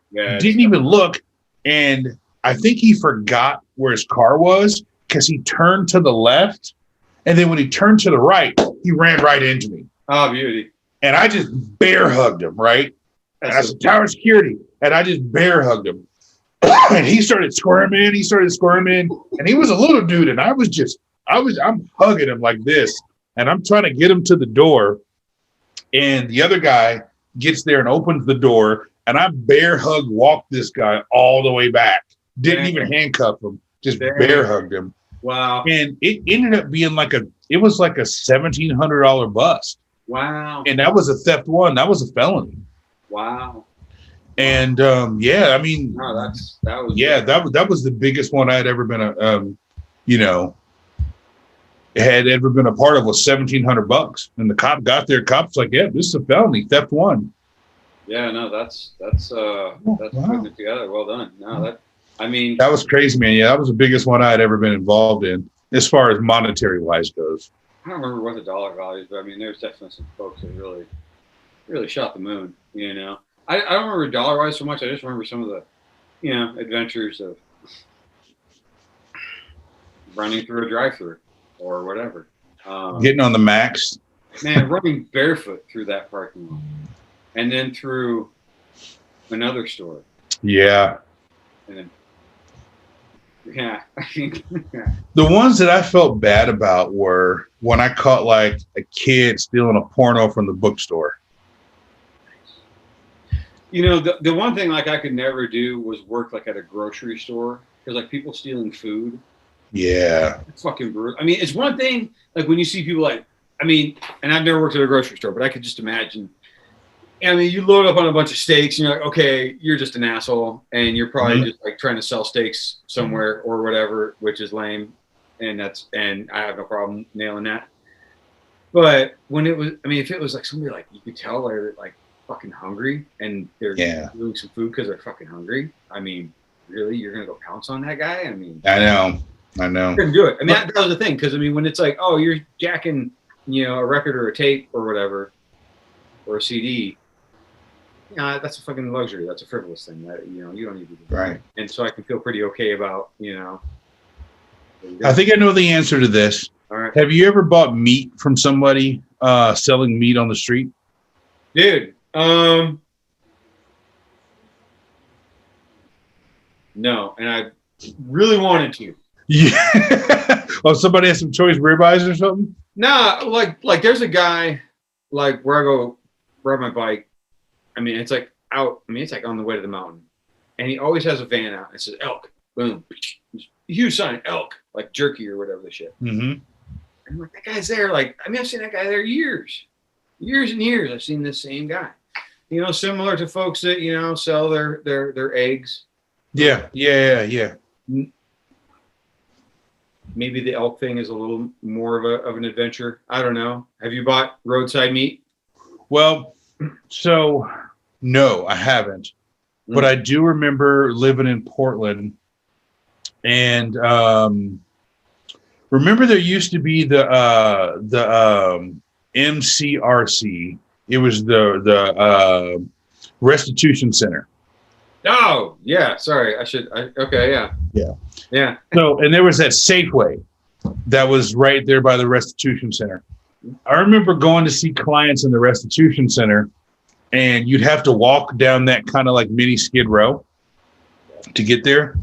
And there was always dudes who had coolers with ice, and they were selling steaks. And like, hey, you want to buy some meat? I'm like, oh, wow. What? I'm like, I remember asking the dude, do people really buy meat from you? And he's like, yeah. And he looked at me like he was offended. I'm skeptical about buying meat from the store, much less from some dude.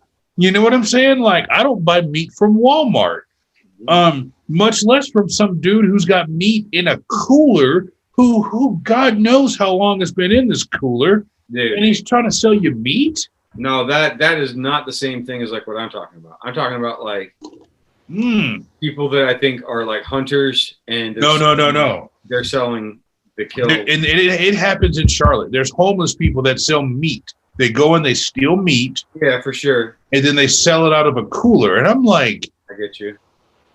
I get you. I mean, I'd rather eat on the toilet than to buy meat out of a cooler. No,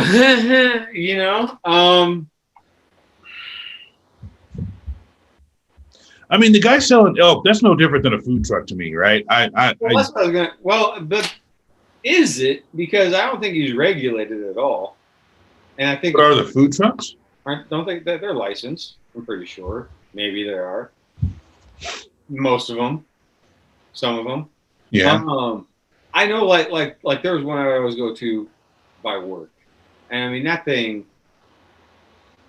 was almost a brick and mortar. I mean, they had so much attached to their food truck. Right. As far as like I mean, they had like a covered eating area. Mm-hmm. You know what I mean? And it's all like attached. It's a food truck, I guess, and it's in a parking lot. Oh man, I got no problems with food trucks. Food trucks have some of the best foods. That's what I'm saying. And I mean, and I get it. The guy with the elk jerky, I've always wanted to, man. I'm telling you, years and years, I'd be like, man, I drive past that guy. I'm like, I really should. I love jerky. I freaking love jerky. Here's the deal. Jerky, I don't think you can make jerky in a way that you can mess it up.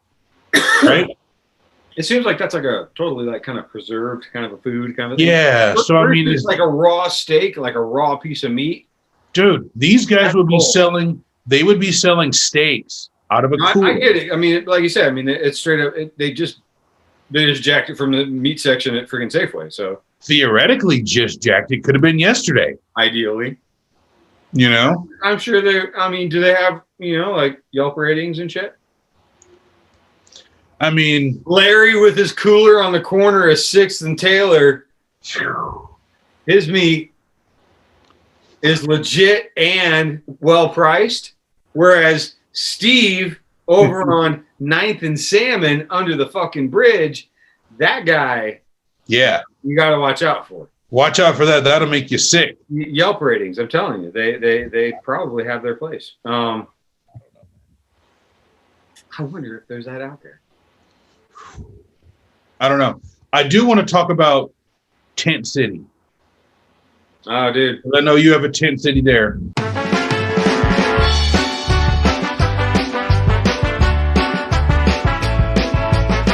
So like we talked about before the break, we were kind of meandering around talking about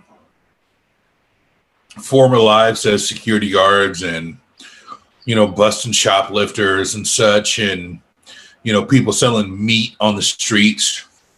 And that kind of brought me to something that I've wanted to talk about on the show for a while. But with all the political stuff coming on, I didn't really know how to weave it in. But it's tent cities. So since we're here, I know the last time I was in your town, well, not where you live, but in the city, huge tent city problem. And in the place that I live, just on the outskirts of downtown or uptown, as we call it, I had heard that we had kind of a tent city, but with COVID, I hadn't really been out around anywhere.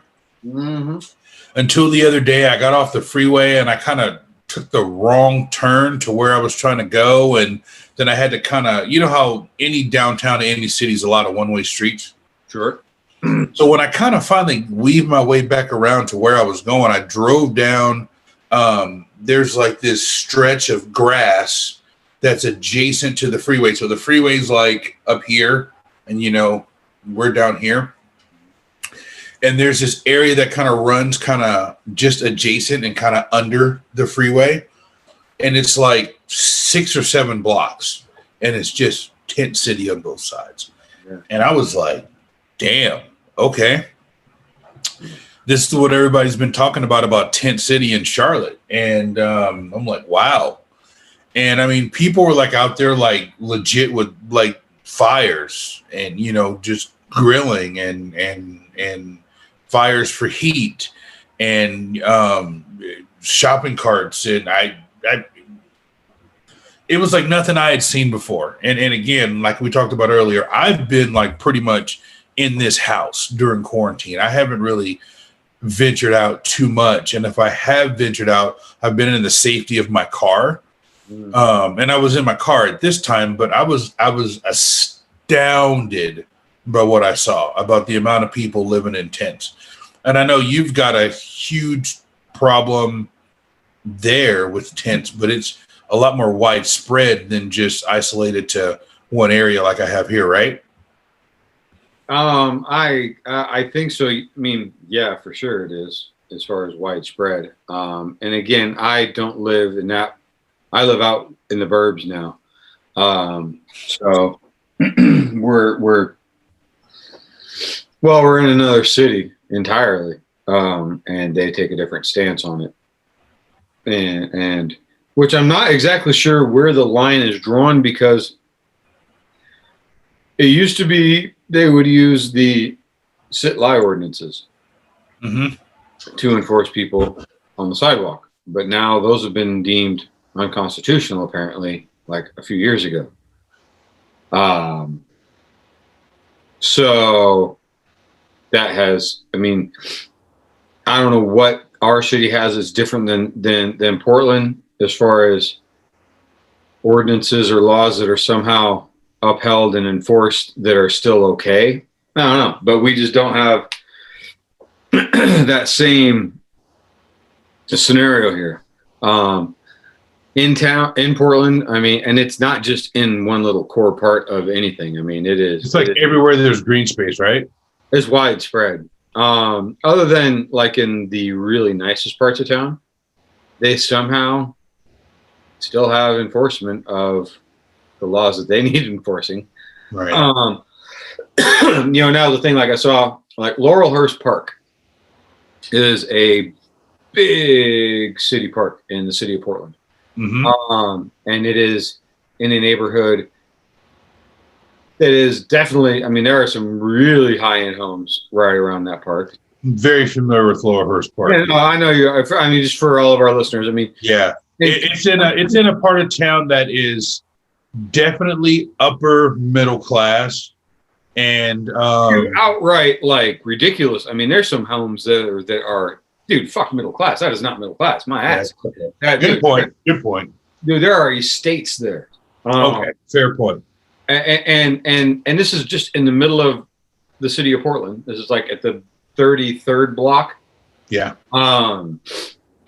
And they had a lot of tents around there, but they, their neighborhood commission person, loudmouth neighborhood person, whatever, was able to petition the city, and they swept through and cleared them all out. And like, well, then why is that it was deemed, that was just too much? But I mean that scene is all over the town, all over, right, all over Portland. There are scenes like that they're not clearing out. But I don't understand how suddenly they go, oh, we're going to clear, and again, it's only temporary. They clear them out for a little bit, and they're going to come right back. Right. But I mean, it is blocking entire sidewalks. Yeah, I remember the last time I was in Portland, I was getting on I-5 South right there by the Rose Garden. So for all of our viewers, the Rose Garden is where the Trailblazers play, and it's kind of at the confluence. The Moda Center now. Yeah, well, it's what? The Moda Center. The Moda Center. That's right, the Moda Center. Okay, that tells you how long I've been away from home. Health insurance companies. Yeah.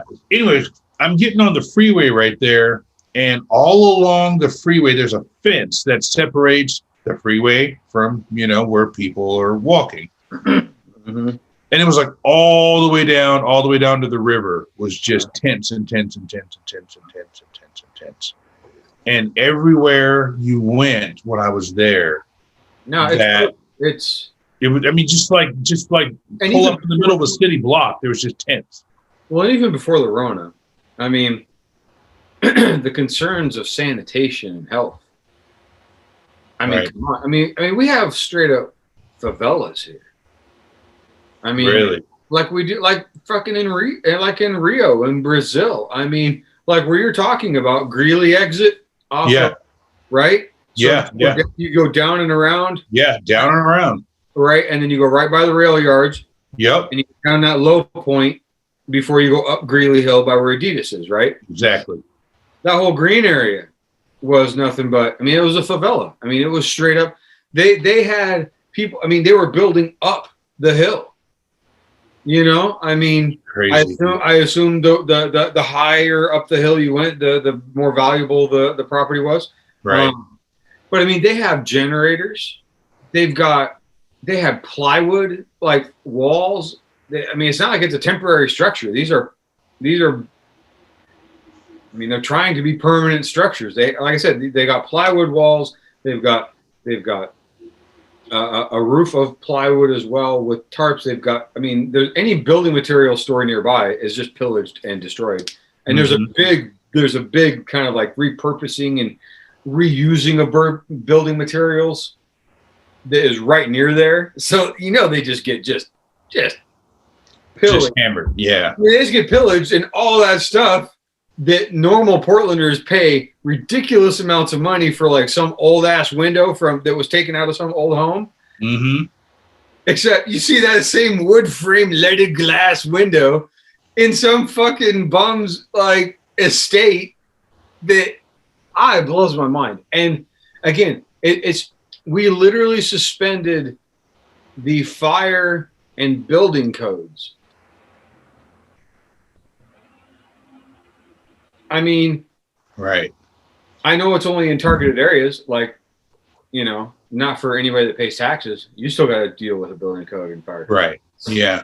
But any of those folks, apparently, it's just have at it. And I mean, what struck me was, man, it brought up a whole lot of different emotions. Because I'm the chairman of the nonprofit here in Charlotte, and we do a lot of we did before the Rona a lot of homeless reach out, and we'd go out and walk the streets and give homeless people, toiletries and water and socks. You and were all seeing that. all the homeless folks before then, but yet it wasn't as bad as what you saw recently. No, it's only been in Charlotte. It's only been since the Rona, and it's really kind of highlighted an issue that we're having here in Charlotte about affordable housing.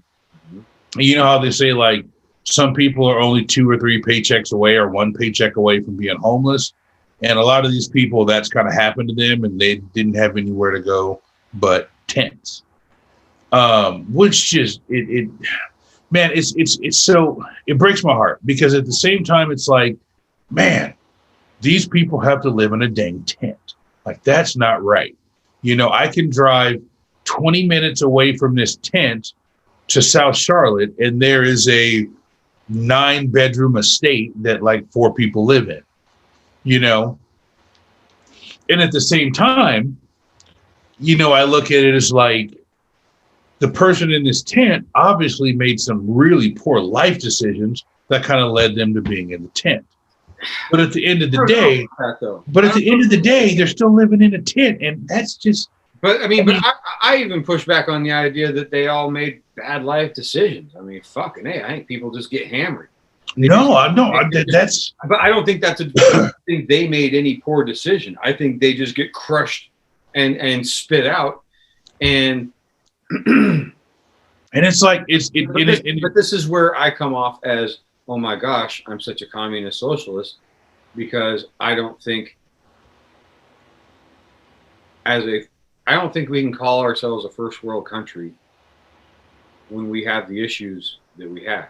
And one of them being the homeless population. The homeless problem that we have. But that is, like, they were building like these little homeless shelter homes, essentially. These little tiny homes here, right? I'm like, dude, talk about a Band-Aid. That is not a solution. That's a solution for what, 16 people? Right. Yeah. That ain't it. That is the smallest of Band-Aids. And I applaud the effort. That's awesome. But there is such a systemic issues at hand that what really like tears me up is when, and I've met a few of these guys when we've been handing out, food and clothing to the homeless. Mm-hmm. You come across a guy who's a homeless vet. Mm-hmm. And to me, that term, homeless vet, should not exist in the United States of America.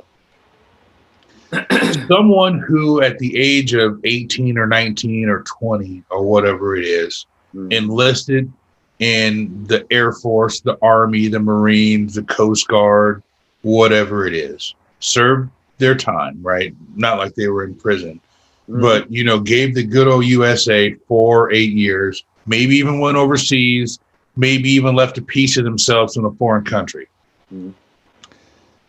I don't care if it was Vietnam or Korea or Iraq or whatever. There should never be a homeless vet.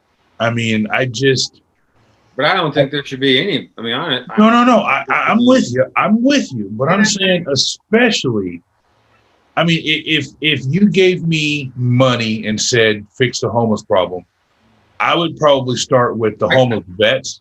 That's probably where I'd start and work my way. I'm not trying to disparage folks that have served the country. I'm just saying, at a certain point, the hero worship that we have in this country, I can't stand.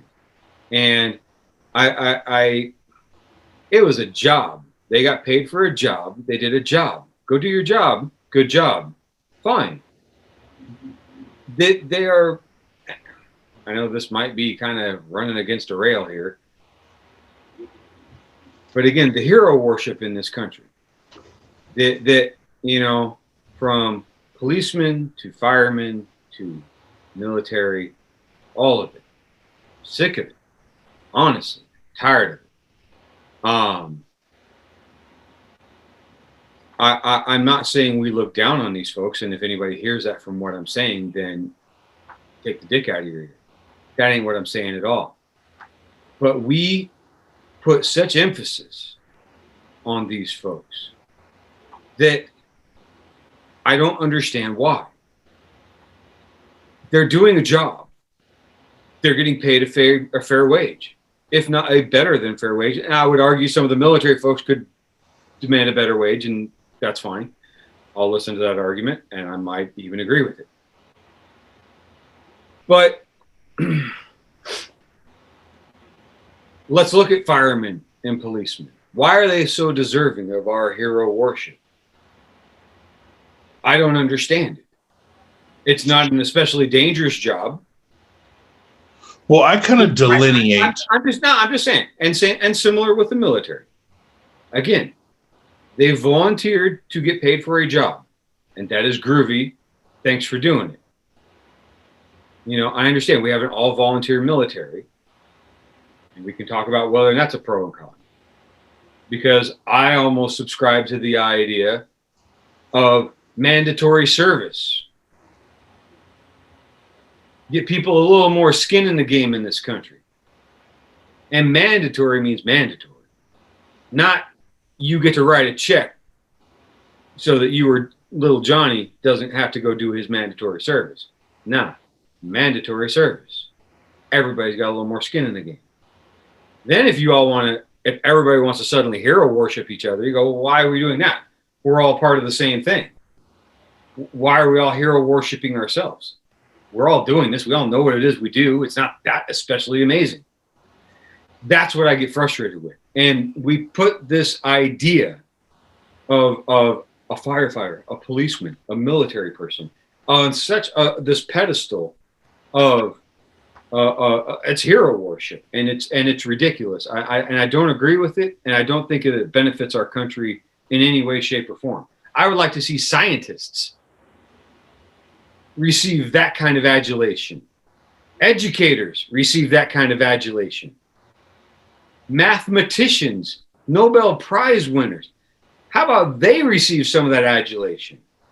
You know, I'm just sorry. I'll get off my box here in a moment, but again, I don't see what the draw is of what, I mean, I see what the draw is because it's a lot of sparkly stuff and it's a lot of uniforms and it's a lot of wave that goddamn flag. But when I see people putting a flag with a thin blue line instead of an American flag, I start to question where their loyalties lie. Right. No, I'm not. What's going on here? Yeah. I'm talking about, I mean, you can call it hero worship, and that's probably appropriate to what it is. But I mean, we both have parents in the military. Yeah, I mean, my dad was in, my dad was in World War II. You know, he was in World War II. And but I don't know how much of a big deal your old man made about it. He didn't. My old man didn't. It was not like, I mean, not as much of an as other people who are not in the military make a big deal of it. Right. People in the military don't seem to make as big of a deal of it. My pops loved being in the military. Where he soured on the military was how he was treated post-military. And I think I told the story before about as soon as the war was over and he was coming home from Japan, they immediately segregated his ship. And they put all the black soldiers in one area and put all the white soldiers in the other area. Now, this is when he was, because, he did a tour in Europe and then he did a tour in the Pacific Theater. And all along when he was fighting and, killing Germans, and, he's very proud of the fact that he got to kill a Nazi, or a couple Nazis, alongside his brothers, and his brothers were all the colors of the rainbow. And, in the mid 40s was kind of like the highlight of his life, because it was all shades of the rainbow killing Nazis. It wasn't until they found out the war was over and he was coming home from Japan and they segregated the ship. And they let the white soldiers off in San Francisco and they let the black soldiers off in Oakland. I was born in Oakland. That's where he began to sour on the military, is how he was treated afterwards. And, for decades, not years, decades, he had to fight to get the things that were promised to him when he enlisted, where there were other soldiers that were getting him, 2-3 years, 2-3 years from, getting out of the military. And, he got out of the, World War II was over, 45, 46. Wasn't until the 60s or 70s that he got some of the things that he was supposed to get.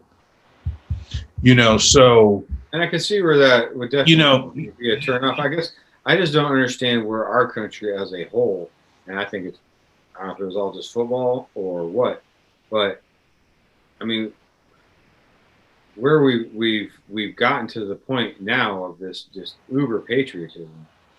Well, I mean, okay. I get where you're going, but at the same time, we were in high school at the time of the Iraq War, right? We were of age where if there would have been a draft, you and I would have been kicking dirt in the desert, right? No, I'm just saying, Canada or right? And we had friends, at least I did, who volunteered and enlisted in the military and went to Iraq for the first war, right? A guy that I kind of keep in contact with, who ended up being a Navy SEAL, and saw some really terrible things and now lives in Montana. And maybe he's watching this and maybe he's not. I'm not going to say his name, but I don't think the guy has been without a firearm beside his side since he got back from Iraq. And now he lives on a ranch in Montana. And that's a whole nother story for a whole nother day. But my point with that is about the homeless vets is that we subjected young children, because if you're 18, you're still a child. I don't care what the law says. If you're 18, if you're 19, even if you're 20, you're not really an adult. I mean, you are, but I don't know if you should be subjected to what we allow people to be subjected to. And I think with that comes a responsibility of the government that sent you overseas to fight and potentially leave parts of your body on the battlefield to take care of you for the rest of your life. Dude, they said, they had my old man stand on top of a fucking boat. Say, look over there. And then kaboom. And light off a nuke. I mean,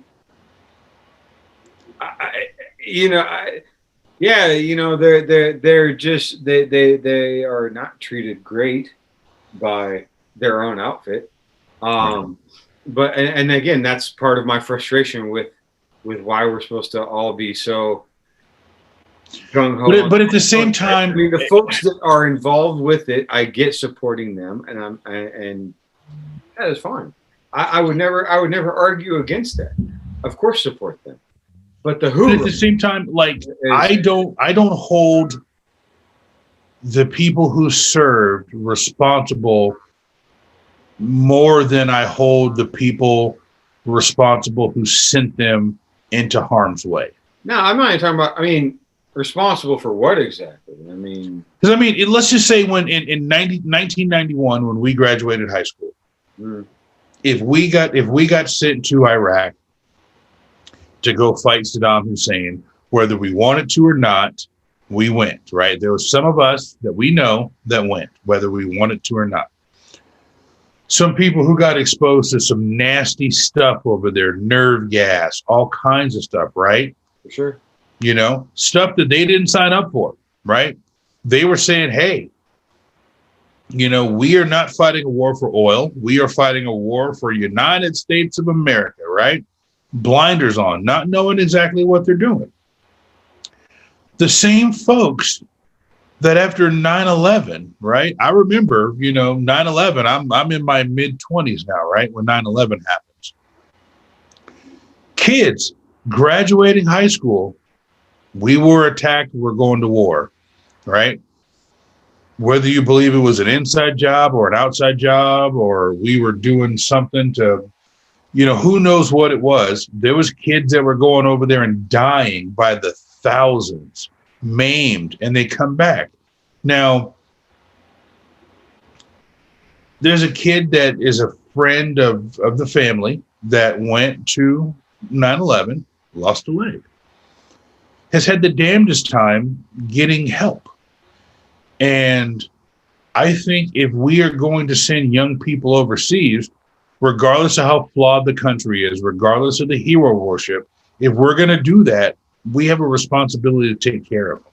That's where I'm coming from. I get everything you're saying. I'm separating it. I'm separating it from the police and firemen. I'm talking about the people that we sent to another country with a rifle, I get it, and a helmet and a pair of boots. Those are the people I'm talking about. I'm not bringing this to police, fire, or anybody else. I'm specifically talking about veterans who fought, who saw stuff, who were exposed to stuff, who were messed up in the head, who need treatment, who need a counselor, who need a warm meal, who need someone to talk to them, who needs a leg or an arm. That's what I'm talking about. Well, for sure, of course. I mean, you support them. Or you don't, because, our country doesn't. And we just fucking kick them out and let them rot. But one thing that would be an easy fix for that would just be fucking universal health care. Oh my gosh, done. And then you wouldn't be like, oh, I got to go to the VA, which is a joke of a system. You just have universal health care. And then, yes, of course, any returning veteran should be taken care of. Of course they should. And they should have adequate health care and mental health care and everything that goes along with it. And if they had some traumatic event happen while they were deployed, then so be it. And they should be able to seek any health care or help that they need, of course.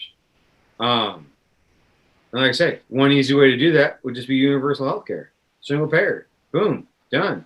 Next. I mean, like I say, these are some of the things that could be dealt with really dang soon.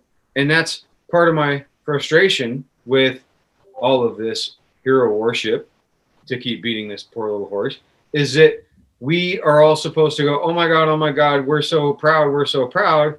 But then what are we so proud of? That we treat these people like shit? I don't understand it. That's false to me. And so I get it. It's cool to have a fucking jet fly over a football game, but Jesus Christ. I mean, what am I supposed to be so fucking proud of? That we completely shit all over these people? I'm fully aware that we do. I know for a fact that we do. I kind of wish more people were kind of aware of that. But unfortunately, I think that most people tuning into the game give no shits. They don't. They just want to see the jet. And then they want to see some smashing, or they want to see the fucking cars crash into each other, or whatever the fuck it is. Mm-hmm. They don't want to be bothered with these bad thoughts of reality and things that happen to people. No. Well, I mean, I think not a lot of people have the experience that you and I have. Both of our pops were a little bit older and, saw some stuff, some pretty bad stuff. I think plenty of people have that experience. Plenty of people's fathers were served and were done poorly by. Whether it was they were injured and never got proper health care, whether they were made an unknowing test subject to fuck knows what. Whether they were at the bad end of just every discriminatory avenue that was available and left them with nothing after serving for a long ass time. Yeah, there are an infinite amount of ways to criticize that system. And while I'm all for supporting folks that have served, and I do, of course I do, I just criticize the system heavily. And I can't. The system is broken. I think your point is valid of separating what you call hero worship. And just because someone's a firefighter or just because someone's a police officer doesn't make them a hero. But I believe... But I include that same thing with military folks. Just because my old man served on a fucking boat in the fucking Navy, yeah, fucking hero. You kidding? Come on, what the fuck did he do that was so fucking heroic? He fucking ran a gambling ring on a fucking boat in the Navy. I mean, he was a fucking mobster. He shook people down for money. He was a loan shark. He hustled pool. Tell me how heroic my old man was. Give me a fucking break. I just don't see it. My old man didn't kill any fucking Nazis. He didn't even fucking kill any Koreans. He was on a fucking boat. He was part of an overall system. He was the logistics. He was the librarian. He found a way to get a cushy gig. But this is what I don't get, because I've got family members that will adorn themselves with all sorts of patriotic shit tattooed upon themselves. Mm-hmm. In admiration of this. What the fuck? I don't get it. I mean, he didn't storm Iwo Jima. You know what I mean? I don't. He served honorably, and he was discharged honorably. Congratulations. I listened to his stories. Mm-hmm. They were not of adventure. They were of hustles. I mean, so, you know, there are heroes. I mean, the pictures I see of people working in hospitals. Mm-hmm. Okay, you've got my ear. Mm-hmm. You know what I'm saying? Mm-hmm. So I don't know. I just and the rah just grinds me down. And I know that it's just so much a recruiting tool. I mean, especially like in football or in hoops, but especially in football. I mean, come on. I mean, it just is, and I bristle at that. I mean, I have as hard a time supporting the NFL for the amount of hoorah the military jacks up into it to try to recruit more people into it. As I have as hard a time supporting that. Well, maybe not quite as hard as I was going to say, like college football, because I can't support college football at all. I just can't. You pay those players, can you explain that to me? The NCAA ruling, right? Wasn't there a ruling where like the players need to get paid, right? Wasn't that like a thing? Their name, image, and likeness is what it is. Okay. So that means that they can make money off of their jersey. Or like a video game or something. Or a video game. But they don't get paid to play football. No. It's everything off the field. Then that's just ridiculous. That's just that makes me want to barf. Honestly. I mean, you telling me that those folks are actually trading a real education for their services and the abuse their body takes for the fraction of them that go on to an NFL career, to the rest of them that go on to jack and fucking shit.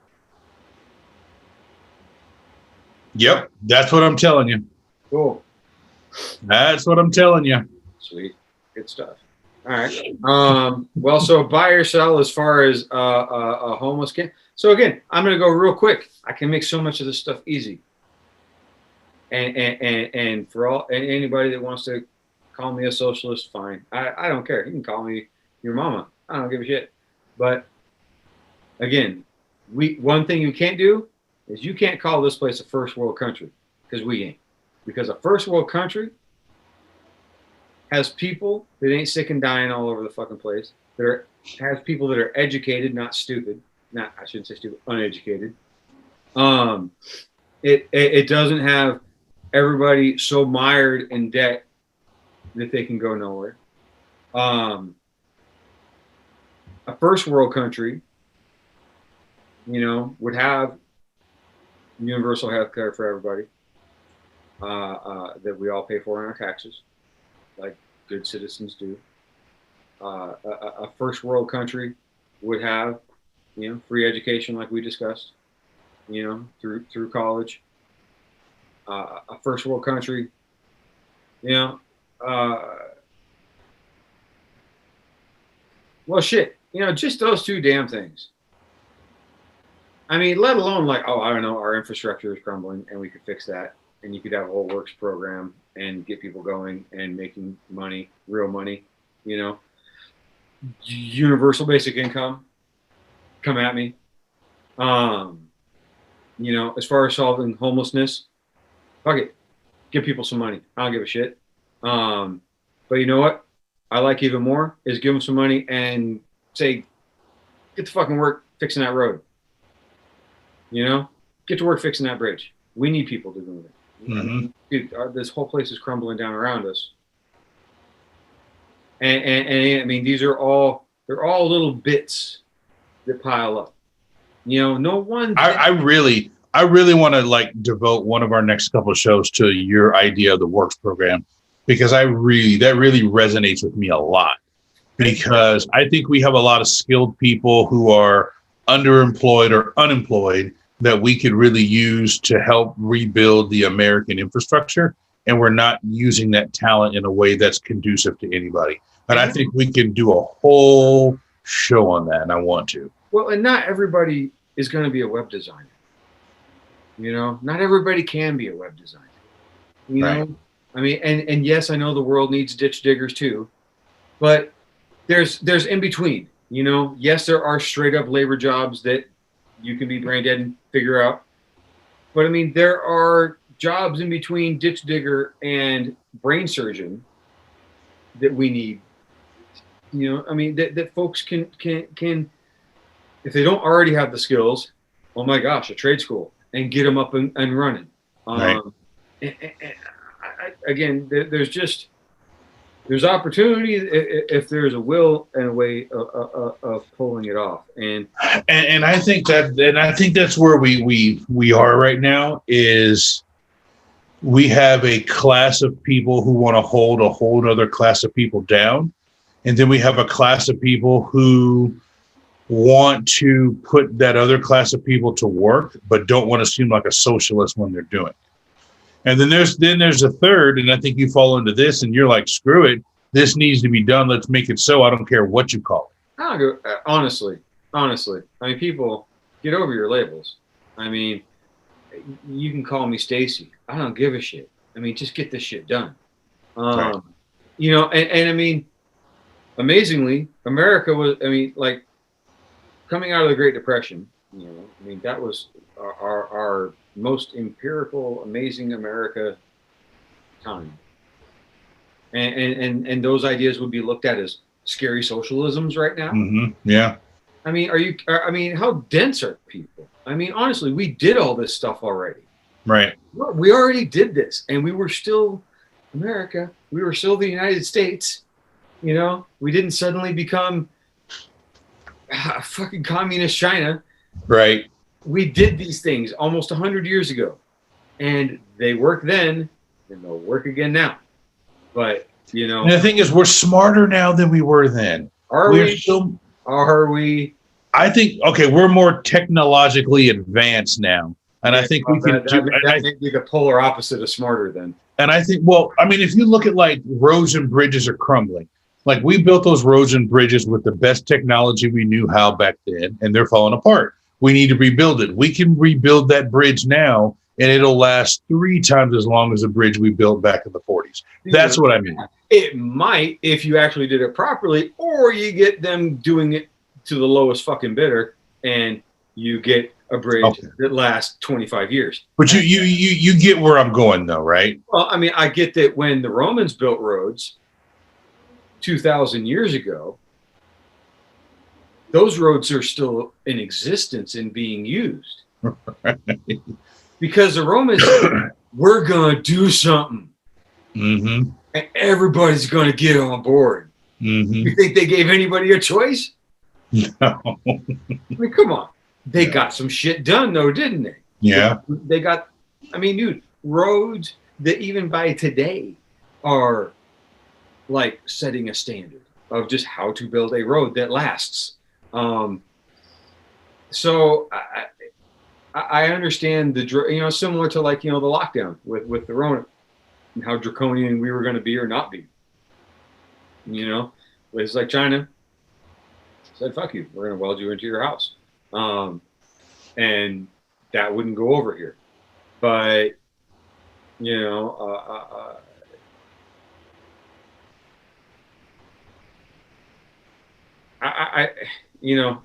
there's got to be some, force of movement, because right now we're all just like scattered and flailing about. But a unifying force. Yeah, we need a unifying event. I've talked about this before. September 11th was a unifying event, even if it was only 90 days. We were all kind of singing Kumbaya. And I thought the Rona was going to be the same way, too. I got sidetracked from that earlier. I really thought that was. I thought it was going to be Kumbaya. Trump's going to pivot and be presidential from this shitstorm that he created, in my opinion. Yeah. But this is going to be his opportunity to go, hey, everybody get together. We're going to love each other. We're going to work together. Everybody's going to wear a mask. I mean, dude, he had the opportunity to put this. And I really thought he was. I was like, oh, this is so effed up and genius. He's going to create this catastrophe, and then I'm going to lead us all out of this right in time for the election. And won't that be grand? Because I'll be the guy that let us out of this fucking horrible pandemic. Right. Or not. And again, just... it's for a society that...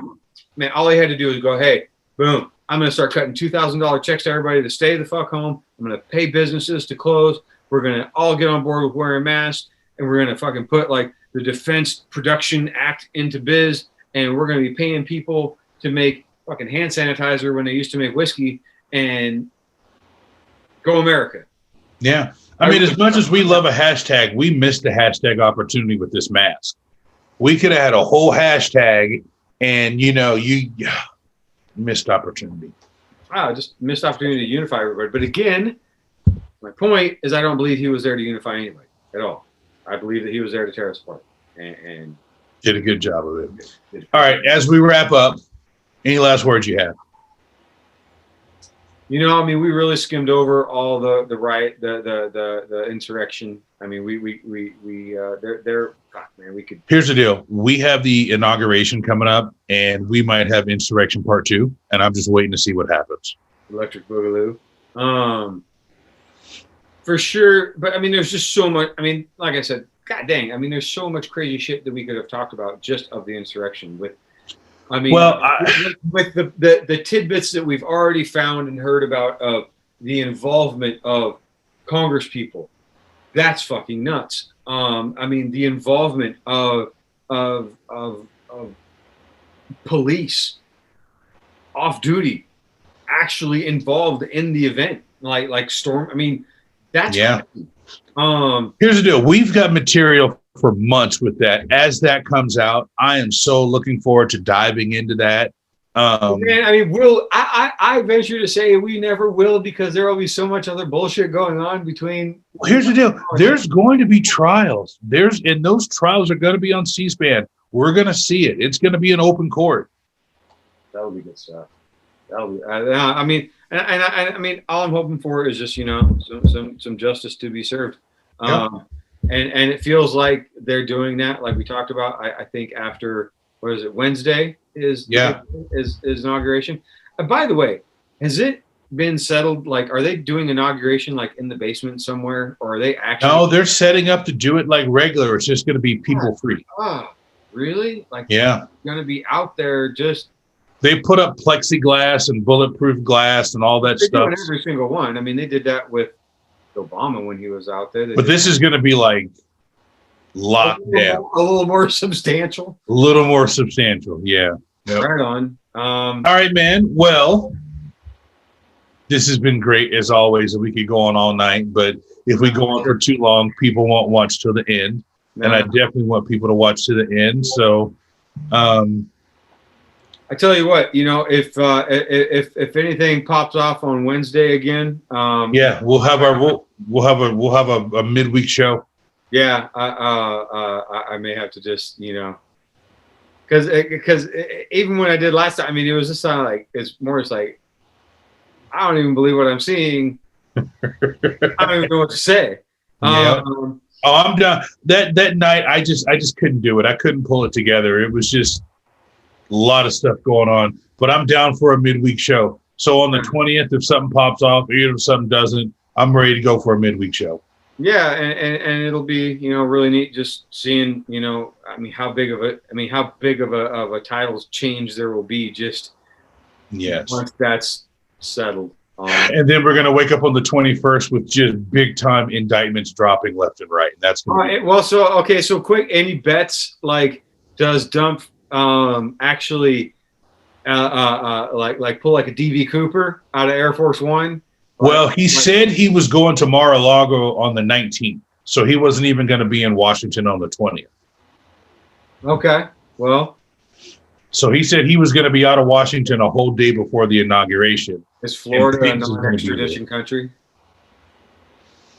I mean, by this time next year, he'll be charged with some type of federal crime. I don't know which one it'll be, but they'll have charged him. I thought it'd be like all the state crime. Yeah, no, you're right. It'll probably be the state of New York. State of New York with the tax. They're the ones that are waiting to hammer him. Yeah, yep, they'll probably get him. Yeah. Anyhow, all right, everybody. Appreciate you watching. Yes.